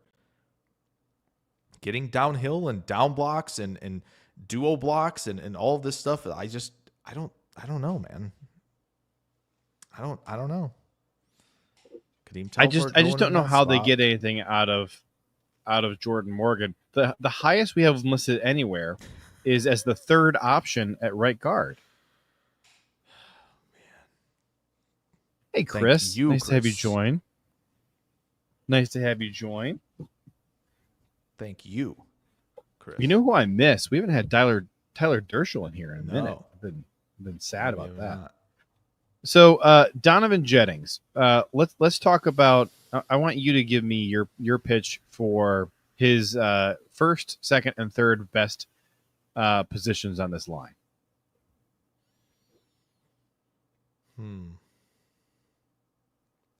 Honestly, I don't know. he's been quite removed. Now I'm having to go back and think about him. It's funny that I remember more about Marquise Hayes than I do about Jennings. Let's see. I'm gonna think about this. Left guard, right tackle, maybe, but I don't think he's ever played right tackle, and that's a problem. Let me double check. Let's double check. Played 2 snaps at right tackle, probably in kneel down situations. That sounds about right. At least he's got 112 snaps at right guard. That's at least helpful. But, I mean, he's got to be involved in the guard conversation. The only other guy that I want to like find a home for is John Williams. I think you throw him in the left tackle conversation potentially as well. Like I think he could be involved there. It's crazy that we've listed him as a guard, and it's like, well, first thought for him is tackle. My first thought for Belton is guard. Do you think Belton has a better chance at tackle than Morgan? If you're asking both of them to do it tomorrow? No. No. I don't know gets that down about to 325?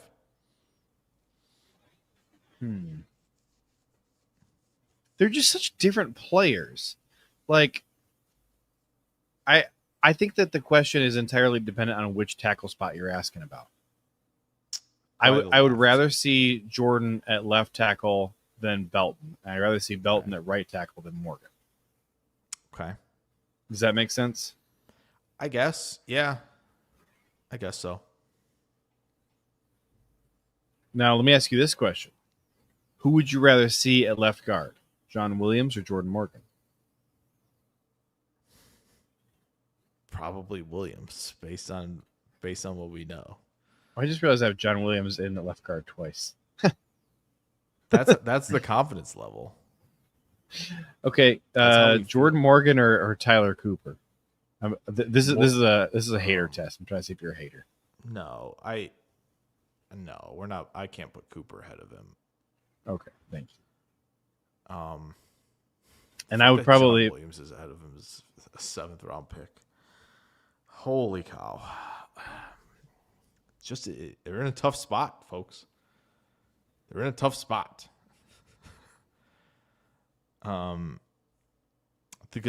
Prince Capsaicin's point, they have him listed as guard tackle on the website because this is where JJ pulled them from. So, I believe this is what they're listed as. So obviously guard is first, and that's important note. But yeah. All right, I guess this is where we sit. It's kind of depressing. All right, so look, it's just a weird situation. These 5, I think Belton's we are not starting, like projecting as the starter today, right?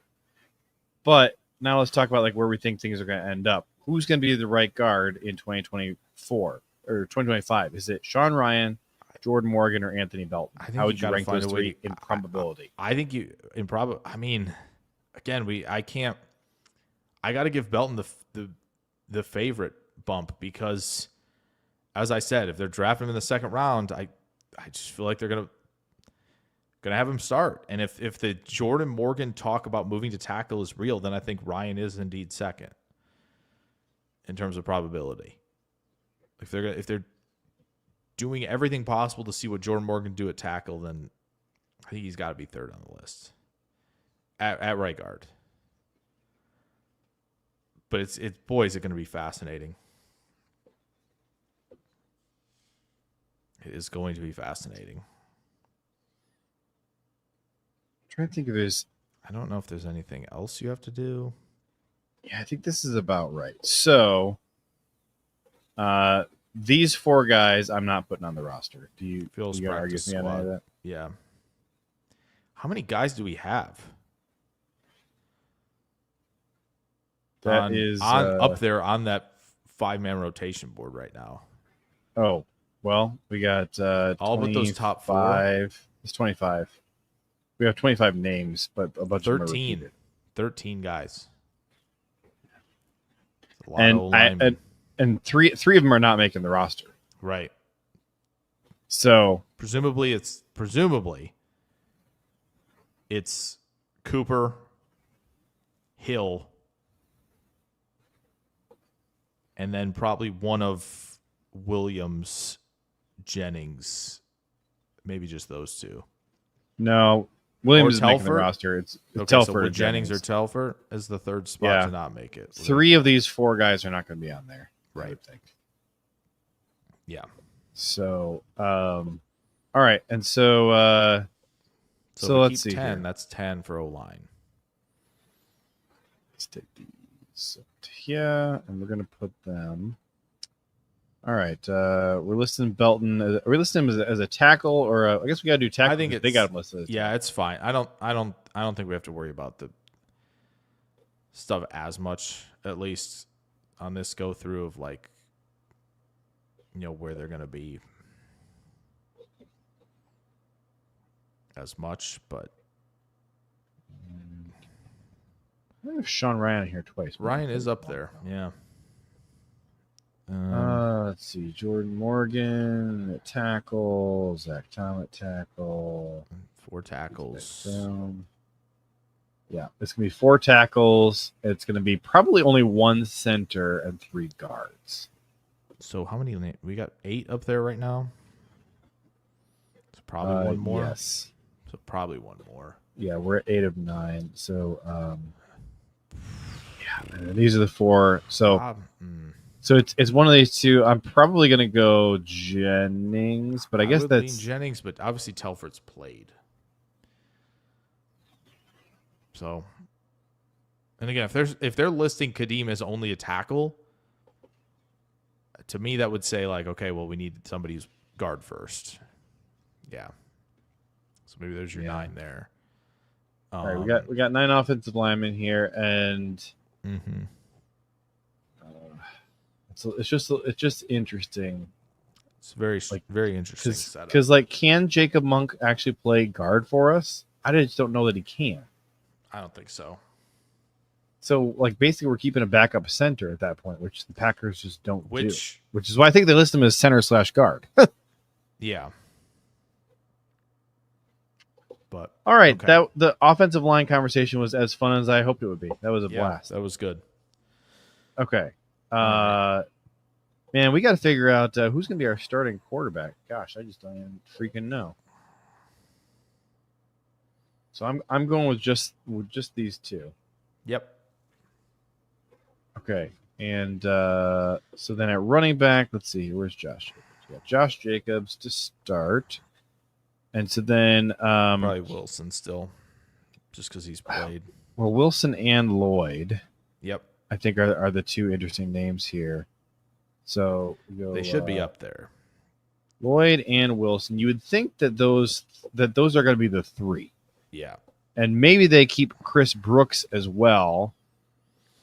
Where does that get us? Because LaFleur just loves him some Chris Brooks. I would guess a 15. Yeah, it's possible. Let's do. I would do something. We'll do 3 for now, and we'll figure out where we want to because we're probably 3 tight ends under. Yeah, I mean they typically keep 4, but the numbers are just a little weird right now. So we got tight end 1 Trucker Craft. It's a real shame not seeing Loveland on this team right now. Don't do it to yourself. You're gonna make yourself sad, man. All right, so we already. To me, Ben Sims is the clear and obvious tight end 3, and then it's just at that point. I mean, it just drops off a cliff. Yeah, but I'm not sure I'm ready to put Fitzpatrick. Is it Fitzpatrick or Brooks? Maybe it could come down to that. Well, and if they only did one of those. Yeah. Obviously, Watson gets so as far as looking at the tight ends and the fullbacks over the years, which you know what, these are a little too narrow to read. There we go. Keeping 3 tight ends the last 2 years. That's a departure from what was the norm. Yeah. least when the LaFleur era started, yeah. Right. Let's But I just don't let's know shift who over to it wide is. receiver Okay. for a minute. Number 1. So you know let's- who it is. we're just Yeah. gonna. I mean, he just Yeah. being realistic. Like Let's go. he is the surest lock out of all of them to drafted actually him in the make the first. roster. They're drafted him in the first. Yeah. Because, like, honestly, the next name you would be tempted to Reed. go with is Reed. Jalen Reed. Jaden Reed, yeah. And Jaden Reed. And, like, I agree. If Watson, yeah, because Watson's not healthy. I think like, if I Watson was agree healthy, Jaden Reed is making the roster, but also he had a crap year last year, and it is not impossible that he just shows up to training camp this year and you're still like, oh, man, your brain fell out of your butt and it's still not back in place.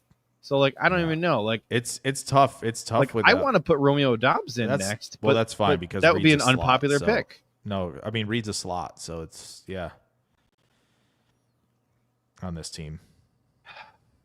You know, Wicks, I'm going to put in a very similar standing to Reed of like, It is very interesting that our second year guys took the route of the previous second year guys of like, I will either not move upward or kind of take a step back. It seemed like that was the case. Oh, we forgot Savion. Yeah, Savion's forgot about gonna be on Savion. there. That's All right. 5. So look, we're at 5 right there. Christian Watson, not going to be active start to the year unless they're just being stupid. So at this point, look, we only got 3. We basically only have another half a roster spot for 3 guys. What did you say? Meikle's not making this team. I don't think he's making it. I'm putting a pin. Who do you think they take if they take one of the 3? I don't know how you only take one of those 3. I don't know how you don't take all 3 of them. Well, there's the problem with doing so, I think. Here, Bo Melton is the odd guy out. Because you for can, speed guys, we now have theory, Savion right? and Golden. In are theory, both speed you guys. can do it. You can do this. You can take all 3. You may I mean, not we're add, under running you back. may not add anyone else. Tight then. end. Yeah, that's your 25. Dude, if you go 25-25. I know how to solve it. Cut Jordan Morgan. Well, we're not cutting. We can't cut. No. Can't do the cut thing. What do you mean we can't cut? Dude, I freaking cut again. It would have been so much easier. Where did it even go? It would have been so much easier. Travis Glover. I cut Travis Glover. That's fine. No problem there. I have no issues with that. This is where Loveland would have solved tons of issues. He's wide receiver and a tight end, and it would have been just he would be counting as one of each, and we wouldn't have this problem. But it's fine. We definitely have problems that Colson Loveland would have solved. Yes, absolutely. Could be that is an no X receiver for this team if he was available. Instead, you're gonna have to watch Savion Williams play an X receiver for this team at some point. That's probably true. Okay. Yeah. Well, maybe we need some more easy wins. We're putting Brandon McManus on there and Daniel Whelan. And then so the guy Alex the Hale, cut. Alex the Hale Patriots is cut. there. Who's the guy the Patriots? The long snapper? Yes. Let me see. Alex Hale currently is our international pathway player, which I just don't care about. Who is he? I can't think of the guy they released. I'm not putting a long snapper. Joe Cardona. Put him in there. Joe Cardona is the long snapper. Done. Here. Look what I got. There you go. Done. They're gonna have one. I'm not putting Matt Orzek on there. Joe I Cardona's understand that he has pictures of Brian Gutekunst. I don't care. He's not a good enough football player for me to put him on there. Same reason I don't have Travis Glover on here. Yeah, so we're under by 3 at offense, and there are only 3 offensive guys I want to put on here, and it's these 3. Yeah, we're under at tight end, but I don't want to put any of these three guys on there. I don't either. We're under at running back, and I don't want to put any of these guys on here. I think Chris Brooks probably has a better chance to make it than three wide receivers. Well, things might get interesting when we get to defensive end and linebacker here. Let's do that. Let's which one do you want to do first? Let's do linebacker. Well, let's get to. I think corner's the easiest one to fix, but I'm saying like corner's the easiest one to do. I'm doing corner. What? Look at that. Yeah. Boom. Ja, and then Valentine, and then Hobbs, and then Valentine. Oh yeah, freaking Hobbs. That's right. There we go. Oh, Mike Robinson is going to make it, and then Nixon.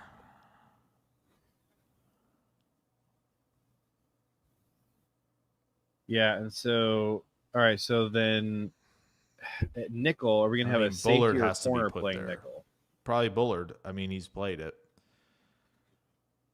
I think you got to put him on there in some capacity. Mm-hmm. Even Robinson might be able to go there too. He certainly played it. You got your easy 3 at safety there. Classic. Who's my other easy one? Gaetano Ladapo for sure. I mean, I love him, but you think he's a slam dunk to make it? He had a really nice game against Chicago in the season. I especially if Bullard gets the full nickel treatment, I think then I think there's no question. There's even further. It's even further a lock for me. Prince Capsaicin says Hardman versus Melton comes down to who will win as punt returner.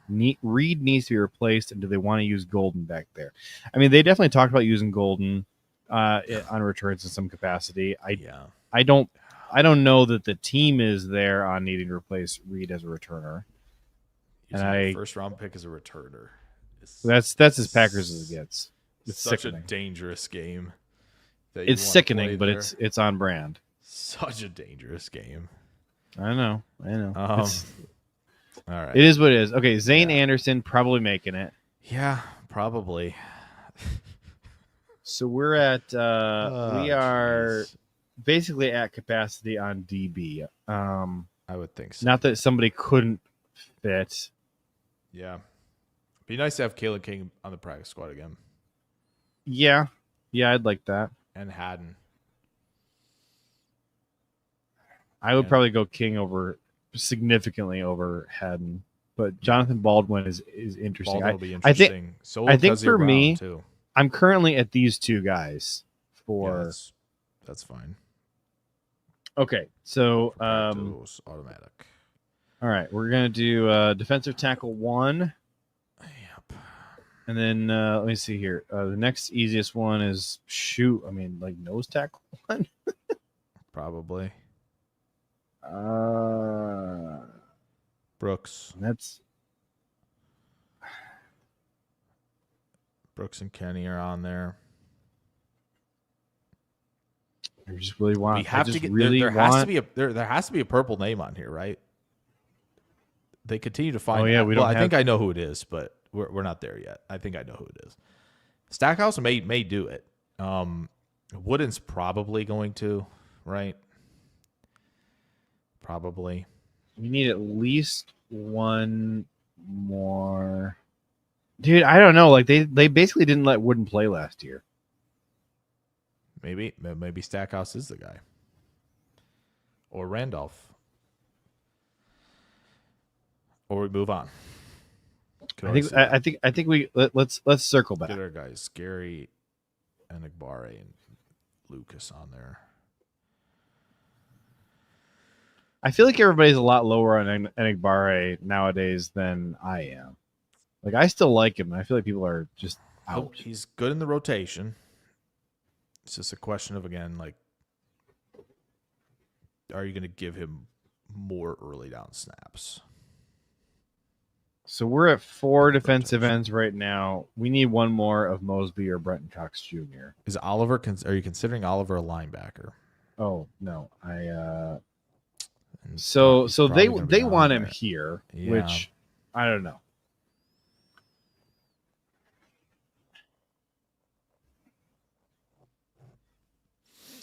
Yeah.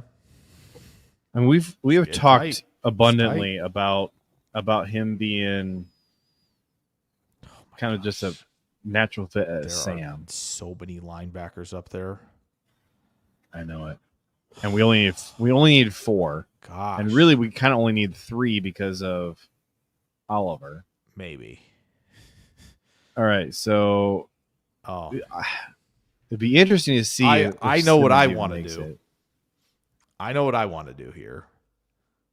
Number 3 is no, but it probably will. Oh, you want Dumas? Yeah, I think so.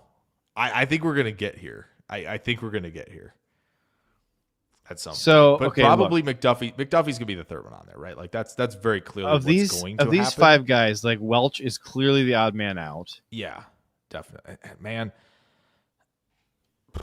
Do you think crazy. Isaiah Simmons makes the roster? I don't know. Here's a hot take for you. Boom. Well, Simmons at nickel. That's interesting, isn't it though? But what if isn't that to me what is Simmons at right now? What's he playing at? Does anybody have that? I mean, he's just a career tweener. Well, that's where I'm going to get to with another certain player on this roster who we like to be that. 6'4", 238 is what it says. Okay, so that's... Here's the problem, too. If Goody he's is not going to... 238... Goody's not going to cut Tyron Hopper either, despite the fact that he can't play defense. He's not going to cut him.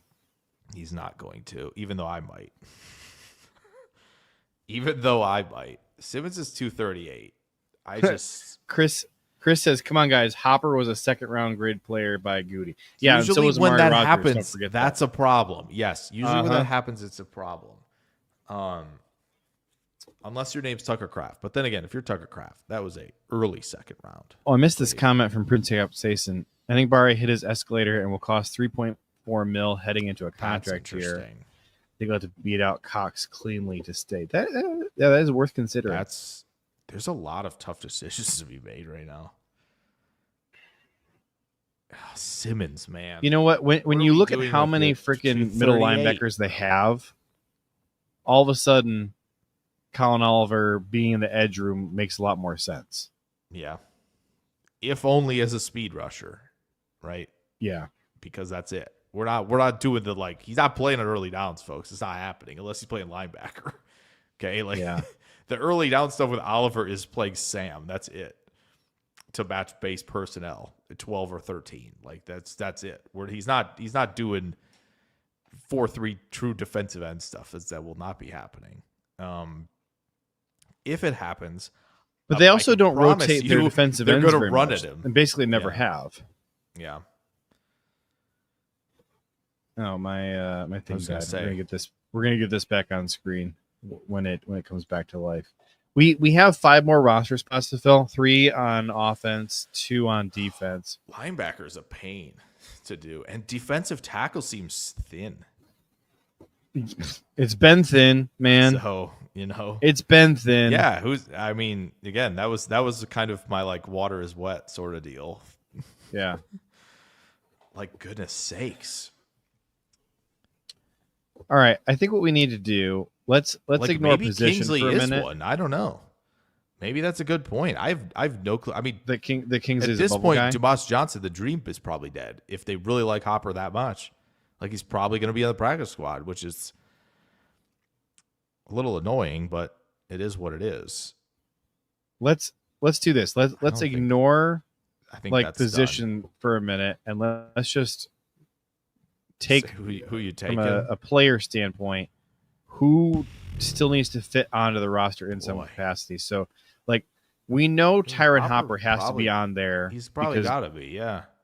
Because Goody's not going to let him go. Right.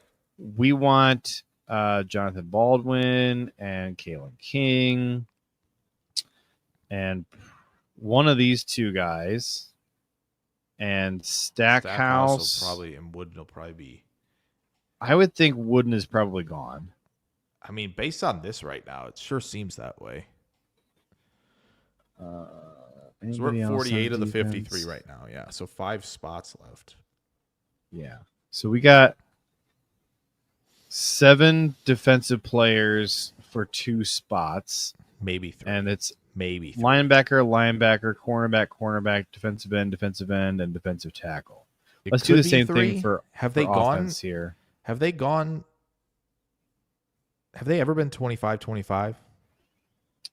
Yeah, actually. So Okay. I have that right here. So okay. It's usually off by 1, but it frequently is 25-25. Okay.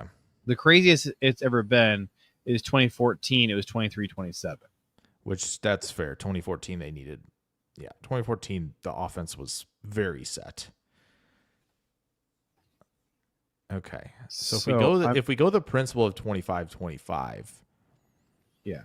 And I'm fine with cheating by 1 or maybe 2. Yeah. I don't think you have to move anybody up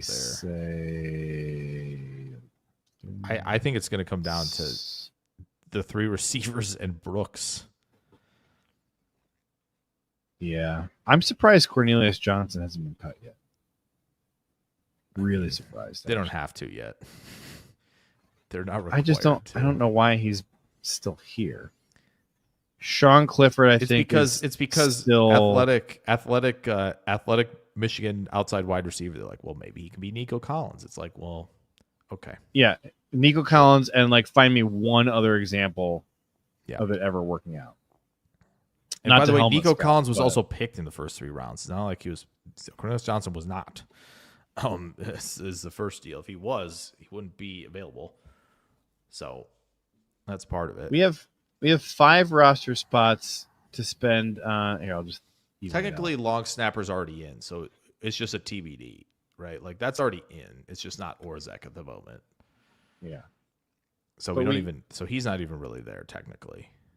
But so I'll throw him down here by himself. Yeah. So we got 15 guys and 5 roster spots here. So places where we are at all light. Defensive tackle. I feel like Stackhouse is going to make it. I think I'm biting there, which is crazy. Yeah, he's the only defensive tackle left. I would probably rather have him or Wooden. I think Dumas Johnson's probably the better player right now than Stackhouse is. But again, I mean, this is really wild. Okay, as far as actual defensive tackles, we have basically only 3 real guys, and then love Carl Brooks, but again, we want him playing defensive end. Well, you do. Do you think Carl Brooks is a good enough answer at defensive tackle, playing on the inside for us? Yeah, I think he's fine in the rotation. Okay. I just don't. Again, edge rusher. I just don't know if he's. I mean, we are an injury away, or a Kenny Clark needs an extra nap away from. We have nothing going for us. Van Ness Prince Capsaicin says Fitzpatrick was out snapping Ben Sims down the stretch last year. We can just put them both on the team. And then that solves that problem right there. Yeah, the only argument against doing that is we got the last 2 years in a row we only kept 3 tight ends. Yeah, it's the only real argument. If I'm being brutally honest, Fitzpatrick and Sims should both make it, and our seam stretcher guy should not. It's just Musgrave? Yeah, I mean, listen, it's been rough, and I know the injuries have played a part, but. I mean, that pick was he's heading into year 3. It's too premature. Like there's guys who are heading into year 3 who listen, freaking Travis Glover, we've never seen. Oh, he's only heading into year 2. But anyways, there's guys who it makes sense to move on from because they've literally never done anything, and they can't. Yes, yeah, that's true. Luke Musgrave. Glover, he could, he just hasn't. And again, I think it's still premature. Having again in this day and age with this pendulum swing that we're operating under, it is extremely beneficial to have your tight ends be able to block and be good receivers. Green Bay, I feel like, only has one of those, which is why JJ and I kept taking them in the mock drafts that we were doing because it feels like Kraft is on his own. So Brian Muffy says Belton at tackle. That's because that's where he's listed on the site. That's all. Go down. Right? Show him the bottom bit. Show him the bottom bit. Show him Here, the bottom. you missed There. the whole conversation. Yeah, I know you Brian. know we were on here Brian. because you were tweeting at me. Brian. But look, so we got Come on now. Belton at right You should guard. know us We better got than that. we didn't put him at left guard because we just don't think it makes a ton of sense. We got him at left tackle because there's a clear and Come on obvious now. desire by the Packers to now. get him in the mix Where's- there, and we got him at right Okay, tackle. so all right, who's playing where then? If he's offensive tackle, you got Ryan starting then. That's the goal. I don't know about that one. All right. Wait a minute, I don't. You What's know up? what? What I do you not think see? we read comments here, but I don't even know this name. Daryl Asian. That's a new name. Welcome, Daryl. Thanks for think he's hopping in in the chat here. PTA very often. Yes. Oh, is he? I believe Well, I think this is the first time we've seen him on Derailed. Welcome. They're going to put John Williams at guard. They did list him as one. We have him there. Yeah. Brian We've Mafia, got him Belton there. isn't beating out Tom. Yeah, Brian. I don't know where Again. Belton's going. Again, Is do he you just gonna see be the him swing listed tackle? above Zach Tom? You don't see him listed above Zach Tom, my friend. Is he an option to, at some point, play right tackle if you He's don't an have option, Zach but Tom he's at right not tackle? The option right now. He's an option. He can be the option in 2020. Brian Mafia has never heard of a depth chart. He doesn't know how this works. He might be just responding in the comments, not to us, by the way. So that's possible. What does this? What does Chris's comment mean? D wheelchair A? No, that's what I said. Yeah. Brian's responding in the comments. Oh, Okay. Where were we? We got derailed. Back to the top. We got a few spots left. Let's see. Daryl says Fitzpatrick is a better tight end than Musgrave because he can run block. Musgrave still has to tweak out on run blocking unless he's been working out at the gym to improve. This is Belton my was a problem. mauler on offense. He can block off defenders. I mean, So to me, here's- Belton is a best fit at right guard. To start right now. Yeah, if you're asking him to start right now, I don't. That's the only spot that's open.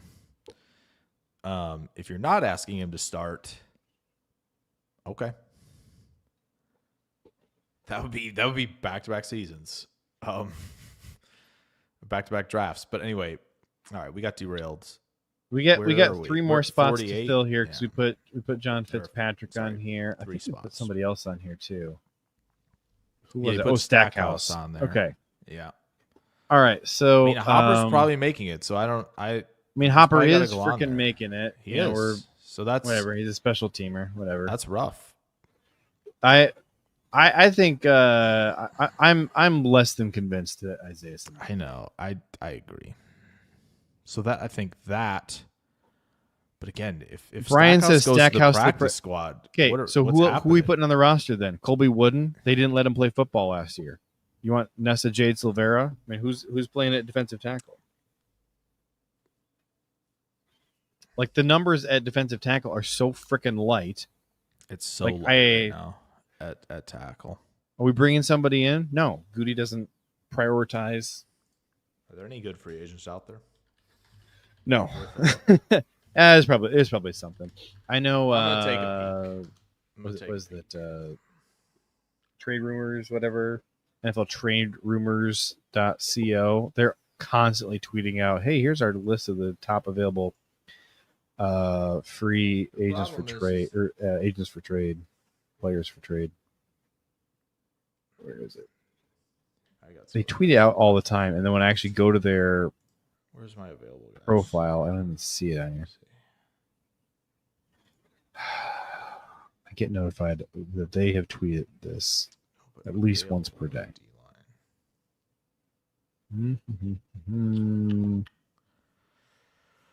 Oh boy, could bring back Montravius Adams. Yeah, because he's done something ever in his career. Let me see. Mo Hurst, Taven Bryan, Jonathan Hankins, Linval Joseph at almost 37 years old. Linval Joseph. Raekwon Davis, maybe. It's possible. Yeah, I'm not loving it. Yeah, it's not. There's nothing there. Goody won't want to carry 3 nose tackles. No, he doesn't like having defensive tackles on the roster, period. James Lynch. Who do you have as the third nose tackle, though? He's talking about Kenny. Kenny as a nose tackle? He's closer to defensive end than nose tackle. He hasn't played? Hopper is going nowhere, says Prince Capsaicin. Not sure why he has been written off at linebacker. He had a good camp last year, made some plays in preseason. He was out of position some, but so was Cooper when he first got snaps. Yeah, I just don't think he's a defensive player. He's a special teamer. I didn't think he was a good linebacker in college. I don't know. Maybe I'm alone in this. I just don't think he's a defensive player. He's got beat up snaps. Maybe. But Goody really likes him. Obviously. James Lynch. He took him in the 3rd round. James Lynch, eh? Maybe. They're not bringing anybody in, man. He's got a good amount of 3-tech snaps. Like Colby Wooden, if they would let Colby Wooden play football, kind of fixes the numbers issue. Daryl says Warren Brinson has 6 sacks in his collegiate career, which I think is okay. Gary only had 3 sacks in his collegiate career. Yeah, I don't really care about sacks. Sacks are okay if they're it's just not. If you qualify them, that's totally fine. Yeah, I'm looking through free agents because, yikes. Most of the linebacker, maybe Raekwon. Like, is he coming off injury? Dumas Johnson, I would think at a minimum makes the practice squad. Oh my gosh. Goody likes Hopper, says Brian Moffey, which means he will be a special teamer again, then get cut next off season. Yeah, agree. I mean, that's probably where it's at. And from a numbers perspective, that just means that he's probably pushing Dumas Johnson off. And again, the numbers make more sense when you do what the Packers say and have Colin Oliver as an edge guy. Pure pass rusher. I would rather have him at Sam, but I don't know. Tyron Hopper just he makes things complicated. Honestly, stick him over here under specialist. All right, he's a special teamer, and then just work on finding your Sam linebacker. That makes a lot more sense. JDJ is a definite practice squad guy. Agree. Daryl says JDJ played with Georgia first few years and then finished out collegiate career at Kentucky. Yeah, we did it. We did a profile on him at the beginning of this episode. Earlier. Yeah, I think we both agree that he was the most exciting UDFA for both of us. Yeah, certainly with top 2. Jonathan Baldwin, JDJ, and then I like Kazir Brown a little better than I like Nazir Stackhouse, just in terms of trying to fill out practice squad. Still think Oliver plays some Sam. Yeah, definitely. Yeah, his play at linebacker is better than what Herman claims. I don't know what Herman has ever claimed. I don't listen to him, but I like Oliver a lot as Sam. He's really good in coverage, fantastic pass rusher. I think there's definitely room for him to come in and be that third linebacker on the field. You got Quay, Coop, and Oliver. I'm good with that. I also don't have a problem with letting McDuffie play. Yeah. Brian, Isaiah Simmons on the roster or off the roster? To me, he feels like a mid-August cut. What do you think, though, Brian? Curious. JDJ was very productive on defense. Yep. We like JDJ on here. Mm-hmm. Herman said Oliver can't cover, which was crazy to me. Okay, then Herman was just looking at his completion percentage. That's the only place you can get Oliver Can't covered from. Wow. Collegiate career stats blew my mind, says Daryl. Tackles, assists, combos, tackles for loss, sacks, interceptions, etc. Yeah. He was going to He get a makes a lot lot of of tackles plays. with the front he played in front of. They were going to definitely free him up to make a lot of them. He was a big number That guy is for sure. That is for sure. Brian says Isaiah Simmons does make the roster. Jake, roster, yes or no for Simmons? Is he going to make it? My gosh. I guess.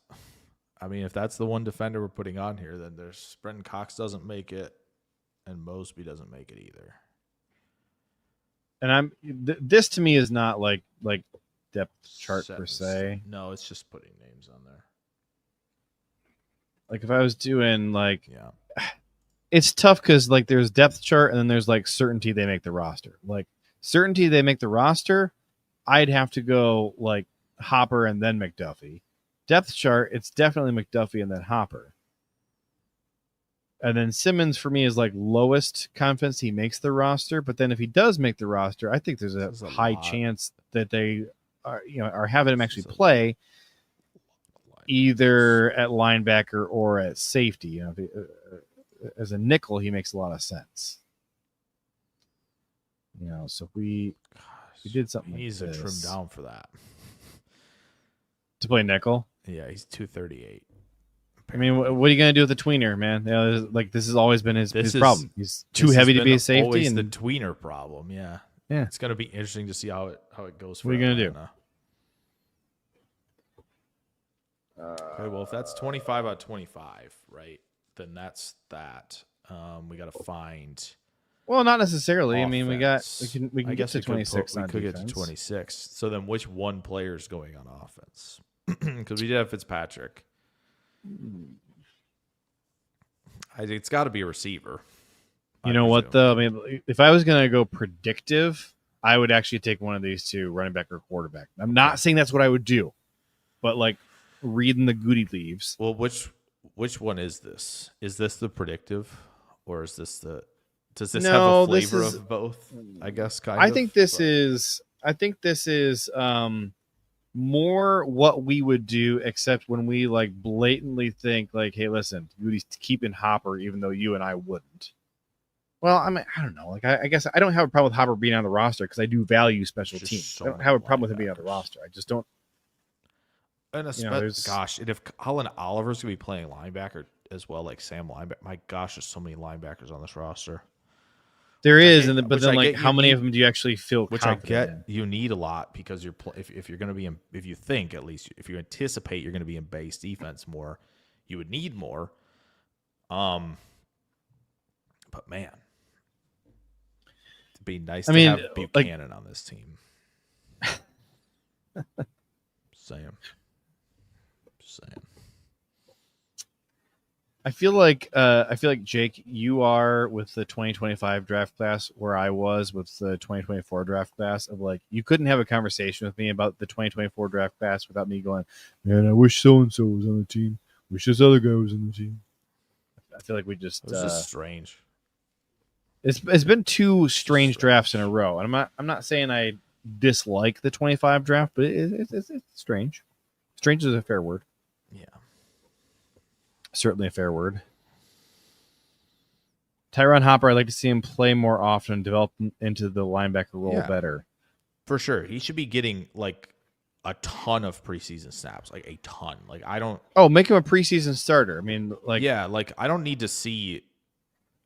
need to see Quay and Cooper that much. Like we don't need and McDuffie. Honestly, I don't need to see McDuffie that much. If they're planning on keeping a lot of linebackers, if this is their kind of goal.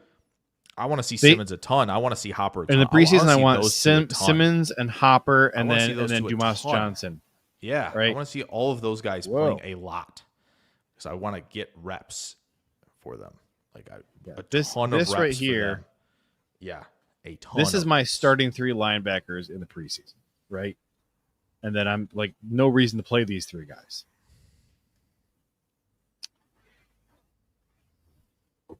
Defensively, I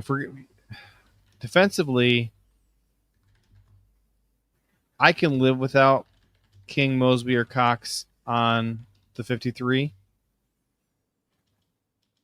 I think all three of these, Baldwin, JDJ, and Bugs Brown, are making the practice squad. I would really think that. And I really would not be mad about any of these 6 making it as a 26th defensive player. Yeah. We have only 2 more roster spots. I Yes. kind of want to just go 2 wide receivers. Okay. Works for me. And I know you don't want Mecole on there. I think he'd probably be my preference. I think I kind of would go at least one of Mecole or Bo. At least one of those no problem two. with that. I have no problem with that. And I just kind of think Mecole is the better player between the two, but also like for the money, like the gap is probably not as big in terms of quality of play as the gap is on the money. Yeah, I agree. Mafi, make Bugs Brown a linebacker. Well, I mean, he played corner in college, did he not? And then they moved him to safety. The Packers are listing him as safety. So I feel like our problem at linebacker is we have a bajillion guys with, potential and upside.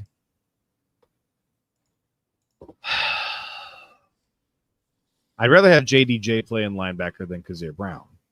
That's fair.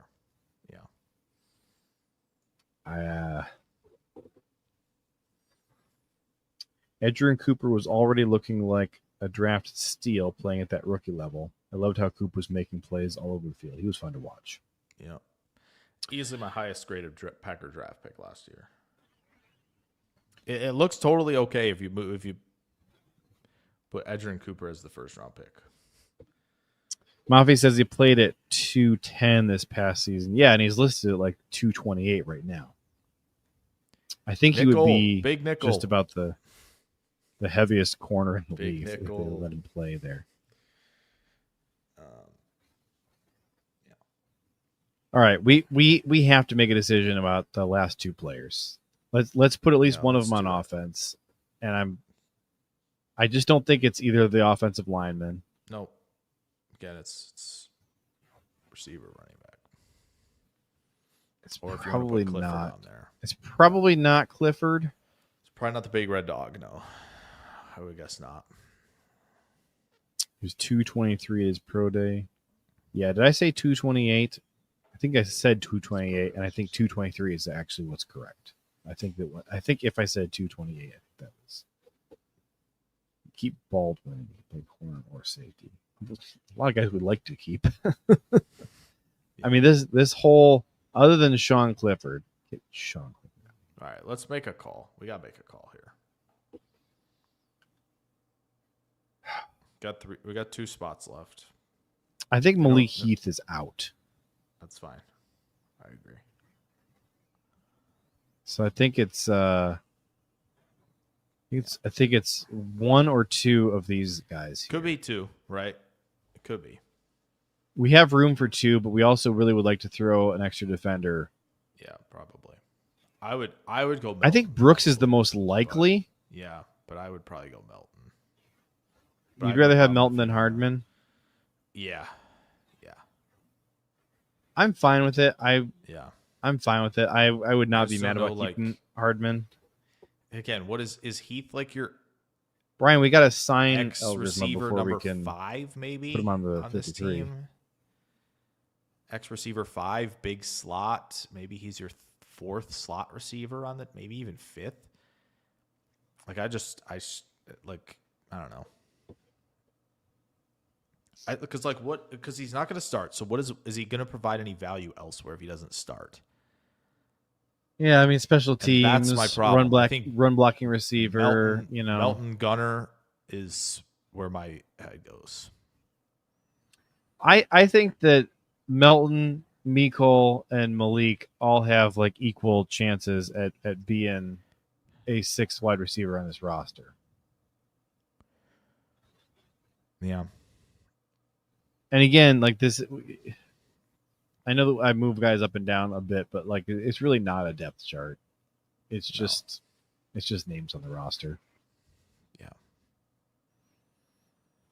So for our last spot, I guess I kind of want to go 24 offense, 26 defense. Okay. And I'm leaning Brenton Cox a bit over the other guys. JDJ, pretty much a practice squad lock, I would think. That thing crashed again. I need my new computer here so bad. Here we go. Boom. We're back.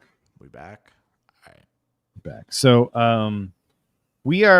here's the thing. We are over on linebacker. We're definitely over on like linebacker and edge combined. If we're another DB kind of makes some sense. I don't think both Isaiah Simmons and JDJ are making the roster. No. So I would bump him down.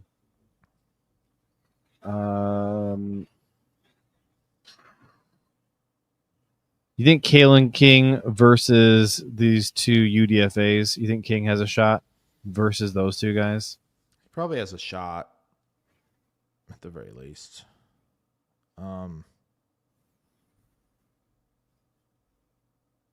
I think it could just be Brooks when all is said and done. Chris says keep Welch. How many linebackers are we gonna keep, man? Yeah, I mean we're at like goodness. four true linebackers. Well, not true. I mean Isaiah Simmons. We got. See, this is the tricky thing. We got like basically just 3 linebackers, a special teamer, and then a tweener safety. And then a Sam. Here's the big problem with linebacker. We just have a bunch of Wills and then Isaiah McDuffie.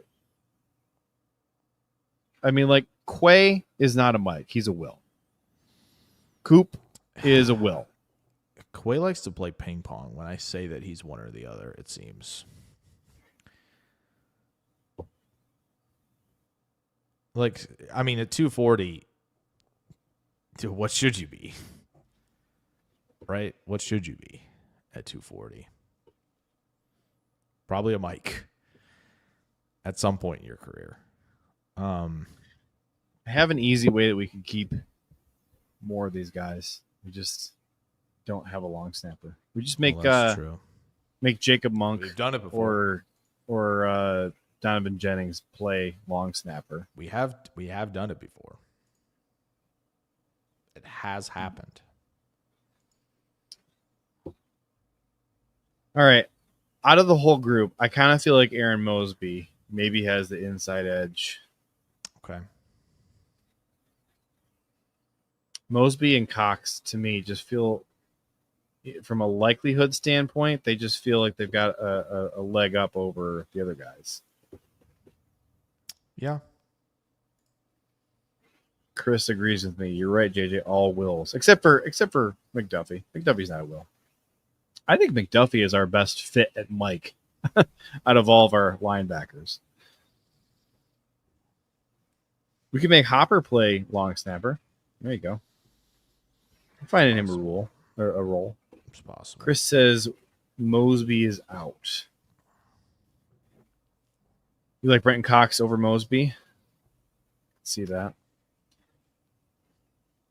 If I was just gonna get my wish, my last guy would either be Bugs or Kalen King. Okay. I might just go Kalen King for my vote. What's your vote out of our Brooks? So Brooks versus Kalen King. I don't think all right. King. If you're keeping Micah Robinson, I don't think King's on there.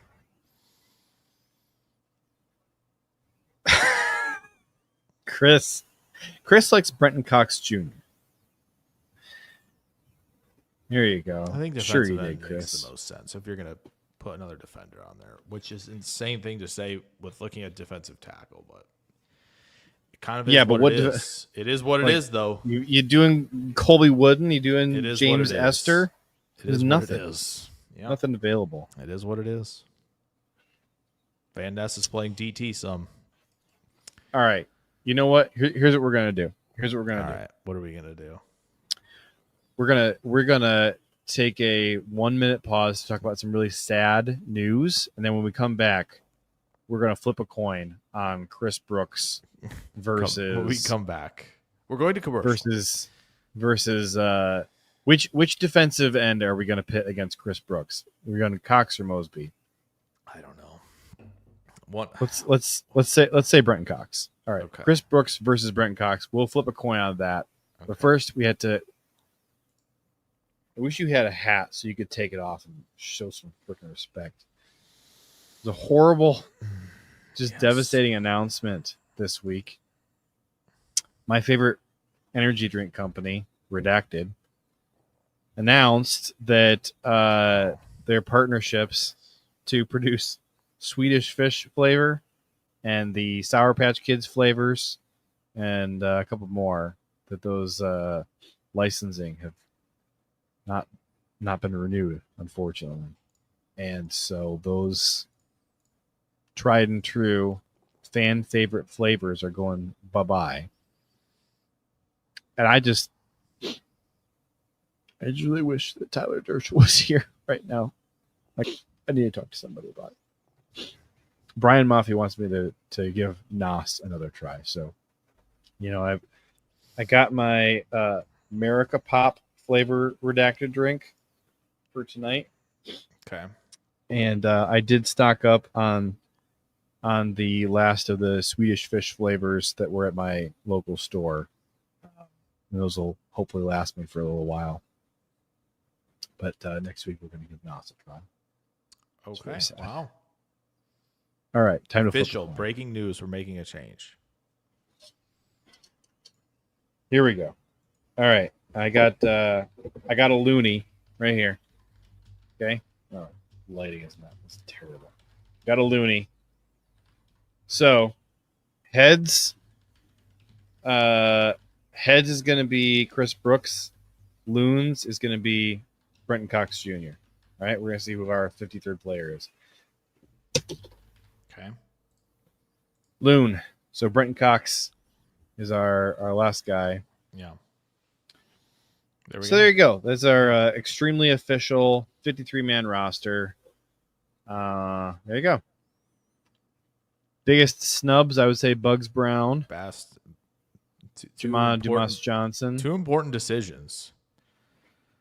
We did keep Isaiah Simmons on here, and that was influenced heavily by Brian Maffey. Yeah. Brenton Cox was getting good at pass rushing, like picking up where LVN left off. Trade Enagbare, give spot to Cox, then keep Brooks. Interesting. Better than cutting him, even if you only get. You think we're cutting Enagbare? I don't think we are. Like, I know that you had the concern about his contract, but like, he's a good player. If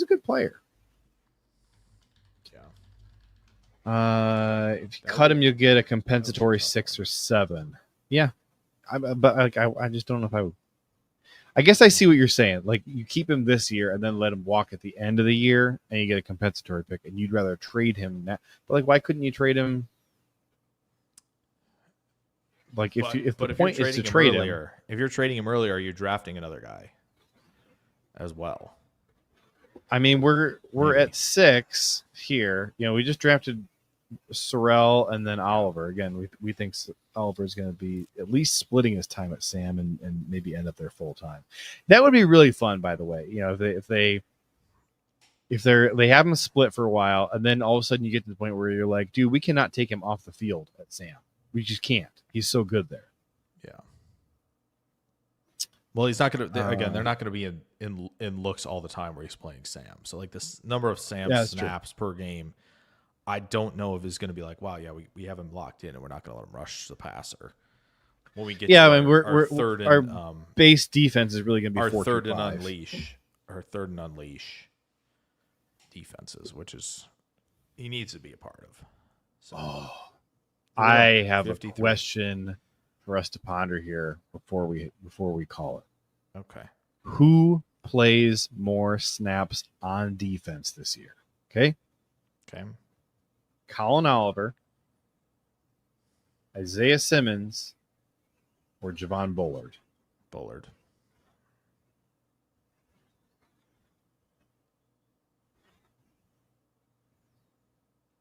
Second round pick. I think they're going to believe in him. Simmons, to me, like, again. I mean, they may believe in him at the beginning of the year, but like this coaching staff gives up on guys. I know. Quick. I'm just saying who's taking the spot then? Because Simmons. We've done this 3 times tonight. Oh man. This is not me saying this is what I want to happen. I'm just saying he's not doing that at 238. He physically cannot do it at 230. It's not going to happen. You know who else might do it? 20 pounds. He has to cut 20 pounds. You know who else might do it? Jonathan Baldwin. Maybe, yeah. Or Evan that Williams. Would make more sense. Evan Williams. Okay, so you Evan Williams at nickel, and you're playing McKinney and Oladapo at safety, is what you're telling me. Yeah. Okay. I'd probably buy that more, yeah. For sure. That Simmons doing it. Yeah, me throwing Bullard in there versus Oliver and Simmons is not a, pro Simmons take. It's a questioning what Bullard is even going to be able to do, for this coaching staff. Hopefully he answers those questions. I'm rooting for the guy, but yeah, we talked about maybe they're going to, take somebody to push him. Do we play Arizona this year? I don't know. Schedule comes out we played Arizona last year, didn't we? Yeah. I do not remember it being any kind of a talking point when we played Arizona. We actually do play Arizona. About Javon Bullard and Marvin Harrison Jr. being on the field at the same time as each other. We do play Arizona again. I don't think it's but I don't remember that being a talking point last year. That seems very niche for a talking point. How is it not a niche? A national championship semifinal hung on the fact that Bullard took MHJ out of the game.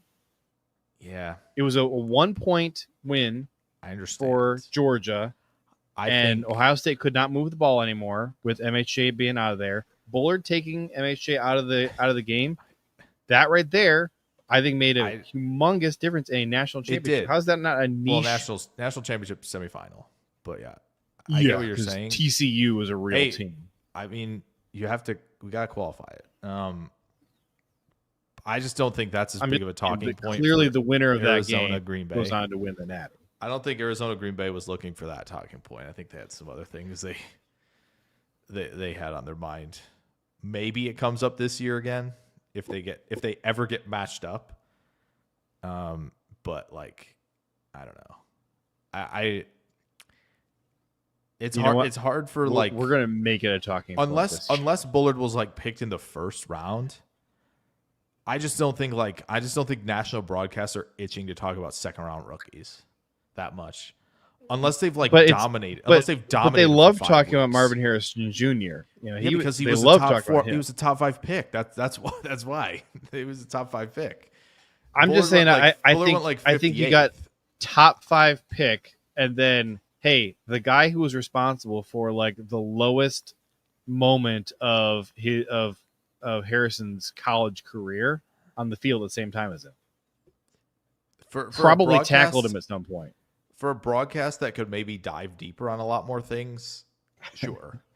Hey, they love talking about things that have nothing to do with the actual football being played at the moment. Right. They love. I think you're trying to. Yeah, exactly. Like I just don't. I think saying why did they bring up Harrison and Bullard might be giving them too much credit of like they would actually do that.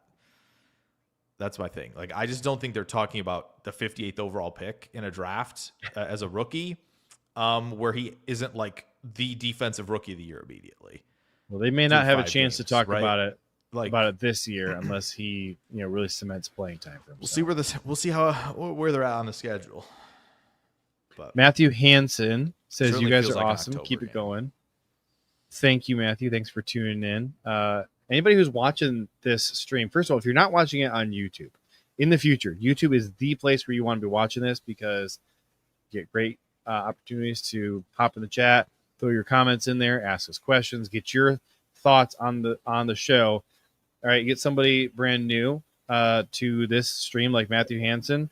We see a name we don't recognize, we throw it up here immediately. We want to engage with new folks. Yeah, like Daryl and Daryl, super appreciate all the interaction we got from Daryl today. Who else was it?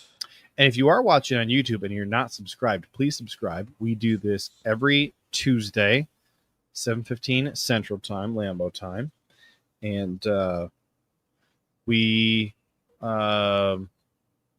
I do try on X to tag people who I know what their X account is in the "We're Going Live" post. A lot of you I don't know what your X handle is, so apologies if I Paul B was another one new in here. Paul B, yeah. What was it? Infamous Paul B? What was it? Knucklehead. Something Knucklehead, that's right. Yeah. You know, I saw it for a second and I wondered for a millisecond if it was Paul Brettle, but it was not Paul. Speaking of Daryl, it says, I was okay with Eric Stokes being released since he wasn't doing so good in his last few years with the Packers. Valentine outperformed Stokes 2 years in a row as a cornerback. I'd like to see Valentine take the CB2 spot. So this is an interesting thought experiment here. You know, like they brought in Nate Hobbs and paid him a buckets of money. He's clearly going to be a starter. You know, and then like Keyshawn Nixon sure seems to believe that Jair is getting traded and that he's going to be cornerback 1. And where do you slot Valentine in there? I think the real answer is you have 4 guys who you feel really confident in having on the field in some capacity. Yeah. I think it's a good problem to have. I really do. For sure. You're only as good as your third guy. So 100%. As we learned in that 2020 season in the national championship game at home, we learned that. Actually, in that game, we were only as good as our second guy, so there was we didn't. It didn't even really matter that we had Shannon Sullivan up there. I was like, "What is he talking about?" You said national championship. I'm like, "Wait, what is?" Oh no, I thought I said NFC championship. No, I heard national. I'm like, wait, NFC championship. Yeah. Did you know Valentine's PFF grades were a tad bit higher than Stokes' PFF grades? I mean, we've talked in depth about the history of Stokes' rookie contract and the timeline of all that in relation to all the injuries. I'm just going to leave it at, I think there's a lot of asterisks next to anything you want to say about all 4 of his first years in the league. There's a lot of asterisks there. I feel Dontavian Wicks will have a breakout year. It's just me. No, I agree. And like people have pointed this out a bajillion times.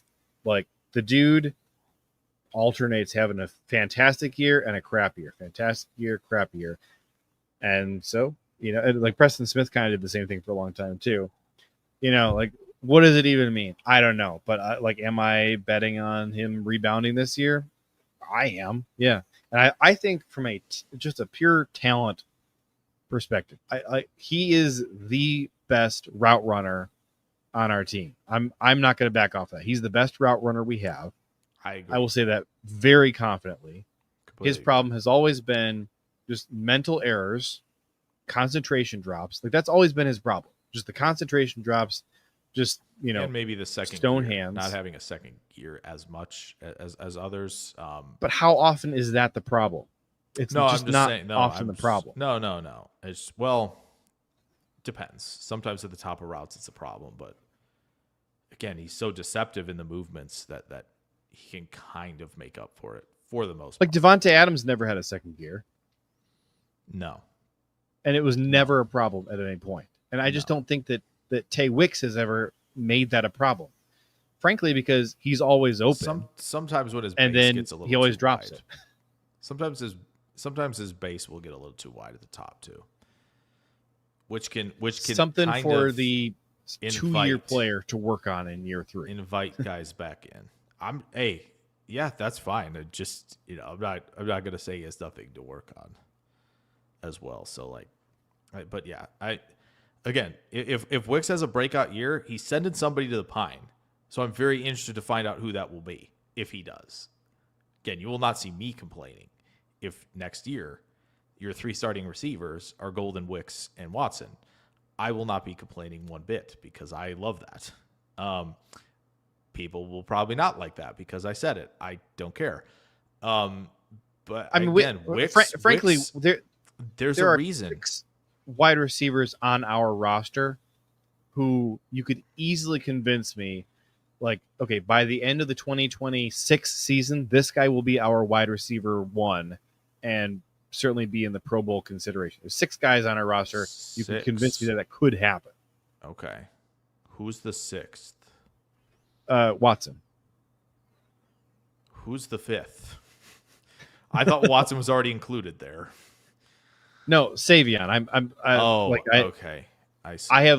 I have my expectations for him when he starts out on the team are in the basement. I have no expectations of him to do stuff right away. I'm just saying, the tools are there. He's never put it all together at one point, but he's done everything I want to see him do. He's done that and nothing else at that same time at some point. He's just extremely raw, extremely gifted. His ceiling, in my view, is much higher than Matthew Golden's ceiling. I just think that his floor is lower than anybody else on the team. In a gotta have it moment in week 1 or week 3 or whatever, who would I rather have on the field, Savion or Malik Heath? Malik Heath. For me, Savion's floor is lower than anybody else, and his ceiling is higher than anybody else. So I'm just lumping him in there. We have 6 wide receivers. You could, if you told me, hey, my crystal ball says at the end of the 2026 season, our wide receiver 1 is Savion Williams, and he's a Pro Bowler. I don't think you're a crazy person at all for saying that.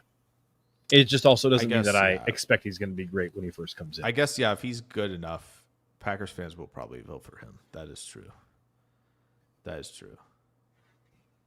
Golden, Dobbs, Reed, and Watson, those 4 guys being the Packers wide receiver 1 takes zero imagination to see how that can happen. For sure. As frankly, with the exception of Golden, who hasn't played for us yet, the other 3 guys have been our wide receiver 1 at times.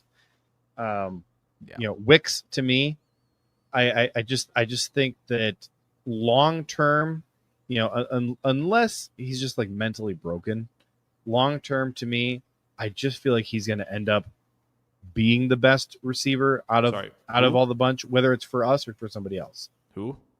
Tay Wicks. Sorry. Okay, I got you. Sorry, I spaced on the name. Yeah, I think last year for first 4 weeks of the season, Reed was the 1. Mm-hmm. And then he wasn't. The Texans game 3. Broke Reed. Yeah, then he was the 3 because Dobbs was making plays and Watson was clearly the guy. Before he got hurt too. Watson was catching the football better than everybody else was last year, by massive margins. Drops to me feel like strokes in golf a little bit. When you get to that final tally of my gosh, he dropped 1 pass and we're dropping 7 passes on the year. That's a massive, massive gap. So in the fact that Watson was, and we've talked about this, so I don't need to harp on it too much more of Watson's improvements and what he's done. If you want that, I'll go back and clip it and we can maybe put it in a short. But his improvements that he made when it got to the second third and the last third of the season, it was clicking. It was all clicking of being the deep threat, being the deep crosser guy, winning the intermediate deep down the field, all of those things clicking, and he was just the 1. It was kind of over after that. Watson and Dobbs, it felt very realized of okay, this is why they made those 2 selections. Here they are in year 3. Could we absolutely be there? And that's exactly where absolutely be I there want with to Reed jump and Wicks. in. We can absolutely be there with Reed and Wicks. It's just it shouldn't surprise us that the year 3 guys were the guys who were our reliable targets the back half of year 3, and that the year 2 guys had nothing left in the tank by which the is end of year. exactly what happened in 23. Like somehow the rookies were doing better, right? You got good stuff out of Reed, and Wicks was open all the time, and it was kind of like, all right, Year 2 it is looks just like they're brutal taking. for wide It looks like they're receivers. taking. It has been over. for years. Yeah, it looked like Reed and Wicks were taking over as rookies because of where Dobbs and Watson were in the development track. Like that's what it looked like. And you know what really might have been happening is that the rookies were not playing much the first half of their rookie season. They're kind of coming into their own where, hey, I feel like I belong here in the NFL. Kind of feel like I know what I'm doing, and I'm still fresh. And the year 2 guys are just like done at that point. And look, it's the exact same trajectory a year later, to your point, exactly what you just said with the year 2 guys. So it doesn't take any imagination at all to see Reed and Wicks just balling out in year 3. No, because that's where we thought they would be prior to seeing the second half of year 2 for them. That's what we thought was going to happen for them in year 3. Yeah, that was the trajectory they were on. Yep, definitely. So basically, look out second half of 2026 because Matthew Golden and Savion Williams, man, they're going to be in the doghouse. Oh my gosh. Just kidding. It would be nice if we didn't have a million receivers on this team. It would be nice that way, but again, I guess that's coming back of like the hypocritical complaint probably. It's like you're not drafting enough receiver. Now there's drafting too much. Is there a happy medium? For sure there is. This is a lot though. So, it's going to be camp is going to be insane, honestly. It stinks that Watson isn't going to be a part of it, but like it's going to be nuts. I don't know though. You got 6 draft picks at wide receiver. Like, do you want former UDFAs at wide receiver if you could choose between that or former draft picks? And then one of those 6 guys is not healthy enough to play. Yeah, no, for sure. We only keep 5 or 6 wide receivers usually. So you got 5 who are healthy and 1 who's going to be on PUP, and just having all 5 of those being, 4th round or earlier draft picks. That's a nice spot to be in. Oh yeah, definitely. Like it just stinks that we're not going to get to see Golden play with Watson very much this year. Not this year. Yeah, that would be so much fun to watch. But I believe that Watson will be back next year, and so we'll get to see him next year. Hard pressed not to. Which then it gets really interesting to me about Watson. If Watson comes back, you're only subtracting 1 guy from that room. Presumably. Will Melton's the clear and obvious guy out. Well, no, Dobbs is a free agent. Dobbs. If you're bringing back Dobbs and Watson, I don't know what we're doing.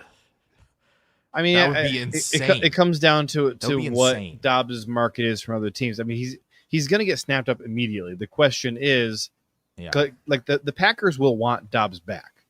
The question is, are other teams going to value him at a higher dollar amount than the Packers do just because of the amount of draft picks the Packers have on their roster?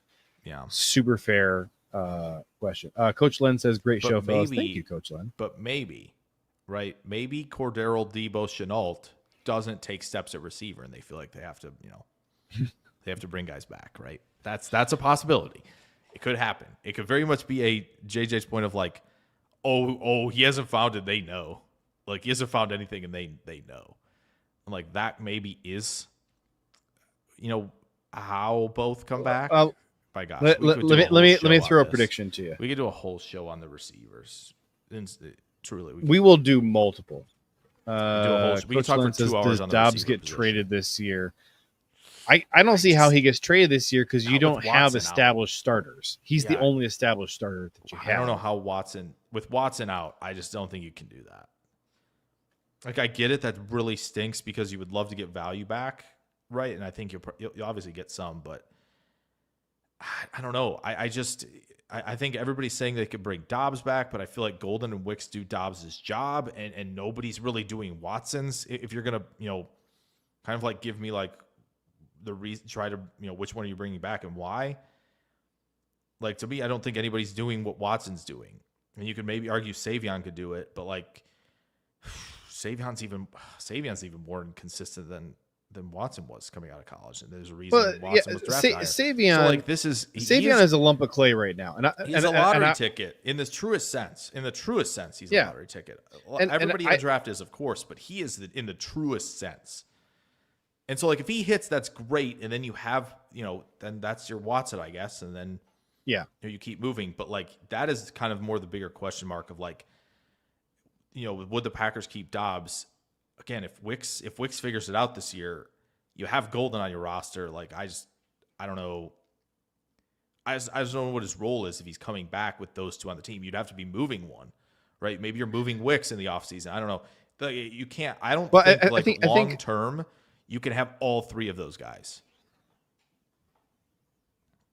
Long term, is Christian an X or a Z? Z. Long term. Z. Field stretch. I think you have there's two guys on this roster who I think probably can only really carve out a long-term role with the Packers by taking over that job at X. And that's Savion and Christian Watson. Because Matthew Golden is the long-term Z. Where else are you putting Golden? Are you playing him out of the slot, I guess? No. Golden's not an X. He's not an X. You think Watson is? I think Watson. What does Watson run route-wise that he's an X? He's been getting better at it. I've never been a big really Christian Watson. Though. I've never been a big Christian Watson guy. He does all of what Z's do. Like, he's just never going to be doing what Nico can do. He's never going to be doing.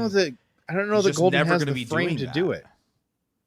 Ladd McConkey is an X. Everyone can fight me on that all you want. I've seen enough. The size is never going to deter me from anybody being an X anymore, because I've seen the big dudes suck at it, and I've seen guys that are smaller be way better at it. Like, Ladd is an X. I'll fight everybody to the death on it. So like, the size isn't the thing that's going to turn me away from anybody playing X anymore. Like, that has sailed. That ship has sailed. If Savion, here's my prediction to you. Like, Savion, I'm not disagreeing, because I've seen the gear down ability. I know you have as well. Like, I've seen it. Like, you can get him to run all the routes. I think it's very possible. I just don't think a guy as stiff as he still is, in terms of the curls, comebacks, like all the stuff you're going to ask him to, I just don't see it. I just don't know how that comes together for Watson. Like, he can be the elite of elite field stretching Z's for me, but I can't picture it. Unless he's like, I don't know how he suddenly finds it. He's coming off ACL tear. Like, I feel like it's just going to it might get tougher. That's my concern, I think. I mean, I've been on the record saying I don't want Christian Watson to play in 2025, right? Which is, like, that's totally fine, see ya. too. See you in 2026 is what I'm saying. Mm-hmm. Oh, yeah. All right. My Savion prediction, man. I don't think that the Debo thing is ever going to work out for Savion. I really don't. I think if that is what they pursue, then he's Amari Rodgers, and he's, sorry we drafted you. Yeah. If he's going to hack it in the league, it's going to be at X. That's my firm prediction. And like, I think he can do Z. I think that would be like settling a bit, to have him play Z, like giving up on him being more than that. But I don't think the Debo thing is going to work out. It's worked out for like two guys ever that we can list in the last decade. Well, it's because eventually they have to play some receiver. And like, if they can't, then that's just that. Like, yeah, no, I get what you're saying in that department for sure. Like, guys could just eventually, you can't only be that. But would I have drafted Savion? I wouldn't have drafted him. I wouldn't have drafted Christian Watson either. But they're on the roster, and I want them to succeed. I clearly see what their toolbox is and how they can be great for us in the long run. To your point about, hey, Matthew Golden at X, Christian Watson at Z, sure. And then you got, either Reed or Tay Wicks in the slot long term. Tay in the slot, baby. Whew, my goodness. You like it or you don't like it? No, you're gonna let DBs, man. I fear for the safety. Guys, gonna be ankles. We're gonna be missing. That's tough. That's tough for the league if he's playing a slot. That's what I want to do, man. That's what I want to do. I have no and we problem haven't with been that able to either. do that with him. I know, because we don't have an X on the roster. Okay, and there's no Golden and can Reed, be the X, or Reed Savion has can be to play. the X. Reed has to play there. Like, yeah, you can't. And I think honestly, like I know everybody's comped Wicks to Tay, and that's not a new deal. Like I think it's Wicks an easy can comp also to make. still play the X as well. Like I don't mind him there, but if you want, Tay did it for us too. Or, right, Devontae did too. Right. Yeah. Like if you want him to destroy souls in the slot, you could. I'm with you there. You could. You don't have to convince me. He can snatch souls there all the time. And that brings up the interesting point of like where Green Bay goes philosophically on offense, right? Can you be okay with Reed as a formation adjuster? No, he's not. He's not a formation adjuster. He just isn't, right? He's not Puka. He's not maybe what people think Jack Besh is going to do for the Raiders, right? He's not any of that. So that brings up like, okay, where does Reed play long term if he's around? Like, is he just going to play? Is he going to play Z? Like, is that where he's going to be? Like, you could probably get away with that.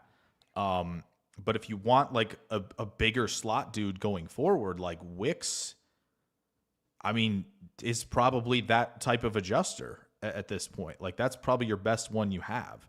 So I just don't think Golden is going to do it. I feel like JJ that the X receivers, the big burly X receivers, need to become formation adjusters in this pendulum swing that we're currently in. Big slot is a thing that has been supposed to happen since 2020, right? Yes. The problem is you're putting guys like trying to do Claypool stuff in there, and like Claypool just didn't have it. Period. But I mean, Wicks is not a small guy. You put him in the slot, I would still call him a big slot at that point. Mm-hmm. Coach Len said, all right, we got a few comments here I want to catch up on from Coach Len. Not sure Wicks is dependable enough for X. Yeah, that's the problem. If he can catch the ball, I think he is. But that's the issue. Like the reason Dobbs is doing it is Dobbs is making tough plays. Yeah. Now he needs to make more easy plays. He dropped a few of those. He's very James Jones it last year of like, hey, look at this tough play I can make. That one against Seattle where he's going to the ground is ridiculously good. But yeah, that's why Dobbs is playing X over Wicks, is because he has over their careers, right, of the 2 years for Wicks and 3 years for Dobbs, he has been more dependable, right? But he can certainly run any route you'd like him to. But yes, he needs to catch it. He's got to do that for sure, no question. And then it was funny that Coach Led say, "Please don't say that about Savion in regards to Amari." That was funny. I thought he was saying that in regards to me saying that Savion was not going to be able to hack it at the Debo role because he really wanted him there. But it does make more sense that he was saying that about Amari, because then he said Amari scored a nice touchdown in the UFL this last weekend. Yeah. See, and this is how you know that Coach Len is a true football junkie and a glutton for punishment. He's watching the UFL. Yep. Hey, there might be a free agent to pick up. Jake Bates was in it. You know, Coach Len doing the scouting for us. Is he still the starter for the Lions? UFL. Yeah, I believe so. Tyler Dershel finally joined us. He says, incredible I was able to make it 3 hours in. What did I miss? You did miss me crying and saying I wish Tyler Dershel was here because I need a shoulder to cry on about. So you'll have to go back and find that. Tyler, you did miss this breaking news right here. You did miss this breaking news. So I didn't see that. Did you put that on earlier? I did for a brief time, yeah. A little bit that's after hilarious. You finished the announcement. I was like, I got to put this together. That's because hilarious. He's talking. I think we got to clip that wide receiver conversation. Make that as a video because that's a good one. Gosh, that was a good one. I said we could do. I knew it. Once I said we could do 45 minutes on this, we were going to do 40. Offensive line would have been good, but we were too fragmented. We did like an hour on offensive line, but in like 33 minutes increments. Yeah. Dershel said that's going to crater their market. RIP to redacted. Redacted. Yes, you got to go back. It was probably 30 minutes ago. It was right at the tail end of our 53 like man roster prediction. Maybe 214, 215 mark. Sounds about right. That. You're going to go back and see what happened. Yeah. But listen, you bring up a good point. We are 3 hours in. Welcome redacted, right? Matthew Hansen, is there any real news on Watson? I mean, there shouldn't be any news on Watson. He's only 4 months removed from his recovery. Goody said that he's, I think it was Goody. Somebody said, or it was LaFleur. LaFleur said that he's recovering really nicely. Great. We've heard that about every Packers ACL in the last 6 years. Yeah. So no, like my standing stance is I don't want to see him in 2025. If he comes back in 2025, you guys are all going to think he sucks because you're going to go, oh, he's able to play. Oh, great. Well, let's see what, we're going to get same old Christian Watson back on the field. No, you're going to get recovering Christian Watson on the field. Does not look the same at all. ACL is a 1-year injury to get back on the field. It's a 2-year injury to get back to pre-injury status. So if you see him before January 2026, you shouldn't expect him to be back to his old self. But he's going to be out there pretty darn early because this is the Packers. And this is what they like to do is rush guys back. And then when they look like crap, then the coaches suddenly say, oh, well, I guess we can't do things with him that we used to be able to do. We got to limit his role forever and ever, from now on. And the fan base is going to, sour on him. He used to be good, but now he stinks. Like, dude, he never fully recovered before we saw him back on the field. Coach Lynn wants to know, would a team give us a first for Morgan? I don't think that a team would give us a third for Morgan. I'm not sure. Yeah, I don't know. Would a team give us a fourth for Morgan? What do you think? Probably, just because if the pre-draft interest was that heavy that Goody felt like he had to take him in the first, I feel like and again the absolute shortage that we have with offensive line, I do think someone would. Maybe there's a slight chance of a third rounder being kicked out there. You're not getting a top 2 pick. There's no chance. No. But like for a former first round pick, because the NFL does value pedigree. He's only a year removed from it. Yeah. The NFL certainly values that, right? There's a reason these first round QBs are sticking around. He also and tackle is a very important position. So if people believe he's a tackle, he was also injured last year. Yeah. And so if the narrative is, hey, he was injured, he played right guard a bit and looked okay, but he was hurt. There's a team out there that'll talk themselves into it. Especially if they think he could, if they thought pre-draft he could play tackle. Yeah.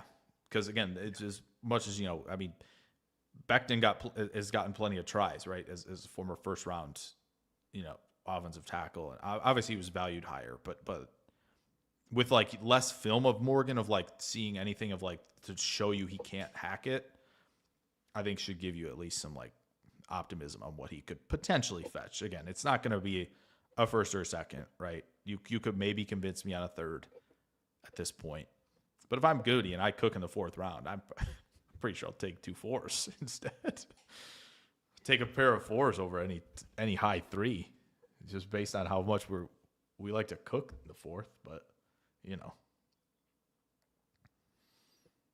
I see we got Dershel saying we should do a stay or go after next season. Probably upcoming free agents could get a haul of compensatory picks. I'm sure that's going to be an episode in the next couple weeks here. Sure. JJ put in our little Packers draft Twitter chat something about how many guys they would stay or go.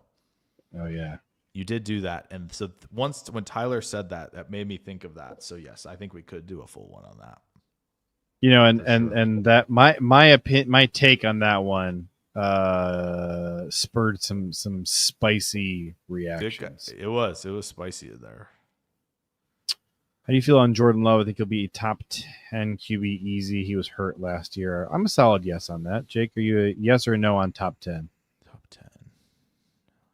while you think about that, Coach Len says guards are more and more valuable these days with all the gap scheme being run by teams. Yeah, it's true. There's that might be the Belton conversation on top of it. I did a year ago. I was doing a dive into SIS's analytics data on offensive line, and they valued guards a little higher than tackle, which blew my mind. But it was that's the kind of thing that's always very helpful to stay up to date on, about like, hey, listen, we have these preconceptions, but what does the data actually say? You can't let your priors get in the way of being right. Yeah. All right. So Jake, top 10 quarterback, yes or no? Jordan Love in 2025. Yeah, I think it's doable. I think there's like a very much a like 7 to 12 or like it's a very, very volatile section. Not that there's volatile play in the section. It's just like from high end to like, above average to high end play kind of varies a little bit with that group. So very possible he's top 10. I think top 12 is probably a lock in my opinion, but I do think it gets tight once you get to like 7, 8, and I think that's where kind of the tier breaks a little bit. Now it's very possible Jaden jumps into the kind of, I think, top 6, and so you have like the Stafford, Herbert, Hurts, Purdy, maybe Stroud works his way back into the mix. Maybe maybe the young guys are making a jump, right? Goff, so there is more of a volatile Baker, where you get into that group, and you would think that Jordan obviously has higher highs than some of those guys, right? For sure, but it's just, again, can you continue with the consistency, right? That's going to be, I think, the deal, because his ceiling could get into the top 7. That's where the ceiling sits. Just, again, consistent week to week play. That's where you see the Jaden Daniels just skyrocket up, because he did it, and the high end stuff was excellent, and the down to down stuff was very, very good as just a marcher as well as a big play artist. So interesting place to think about Watson going if he doesn't re-sign. That's Might true. be going. There's That's a lot true. of places out east that could use that type of player. Washington, Buffalo, for sure. New England, another one. Like just about all the East teams, frankly. A lot of East teams Dallas could certainly do it. Dallas really isn't an East team, but that's a conversation for another time. Well, speaking of conversations for another time, we have 55 seconds until we hit the 3-hour mark. And so I'm hungry.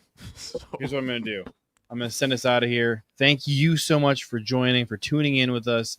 This was a blast. Love talking to you guys. Jake, thank you for your time. Enjoyed talking ball with you for 3 hours. Doesn't get to 3 hours without you guys, by the way.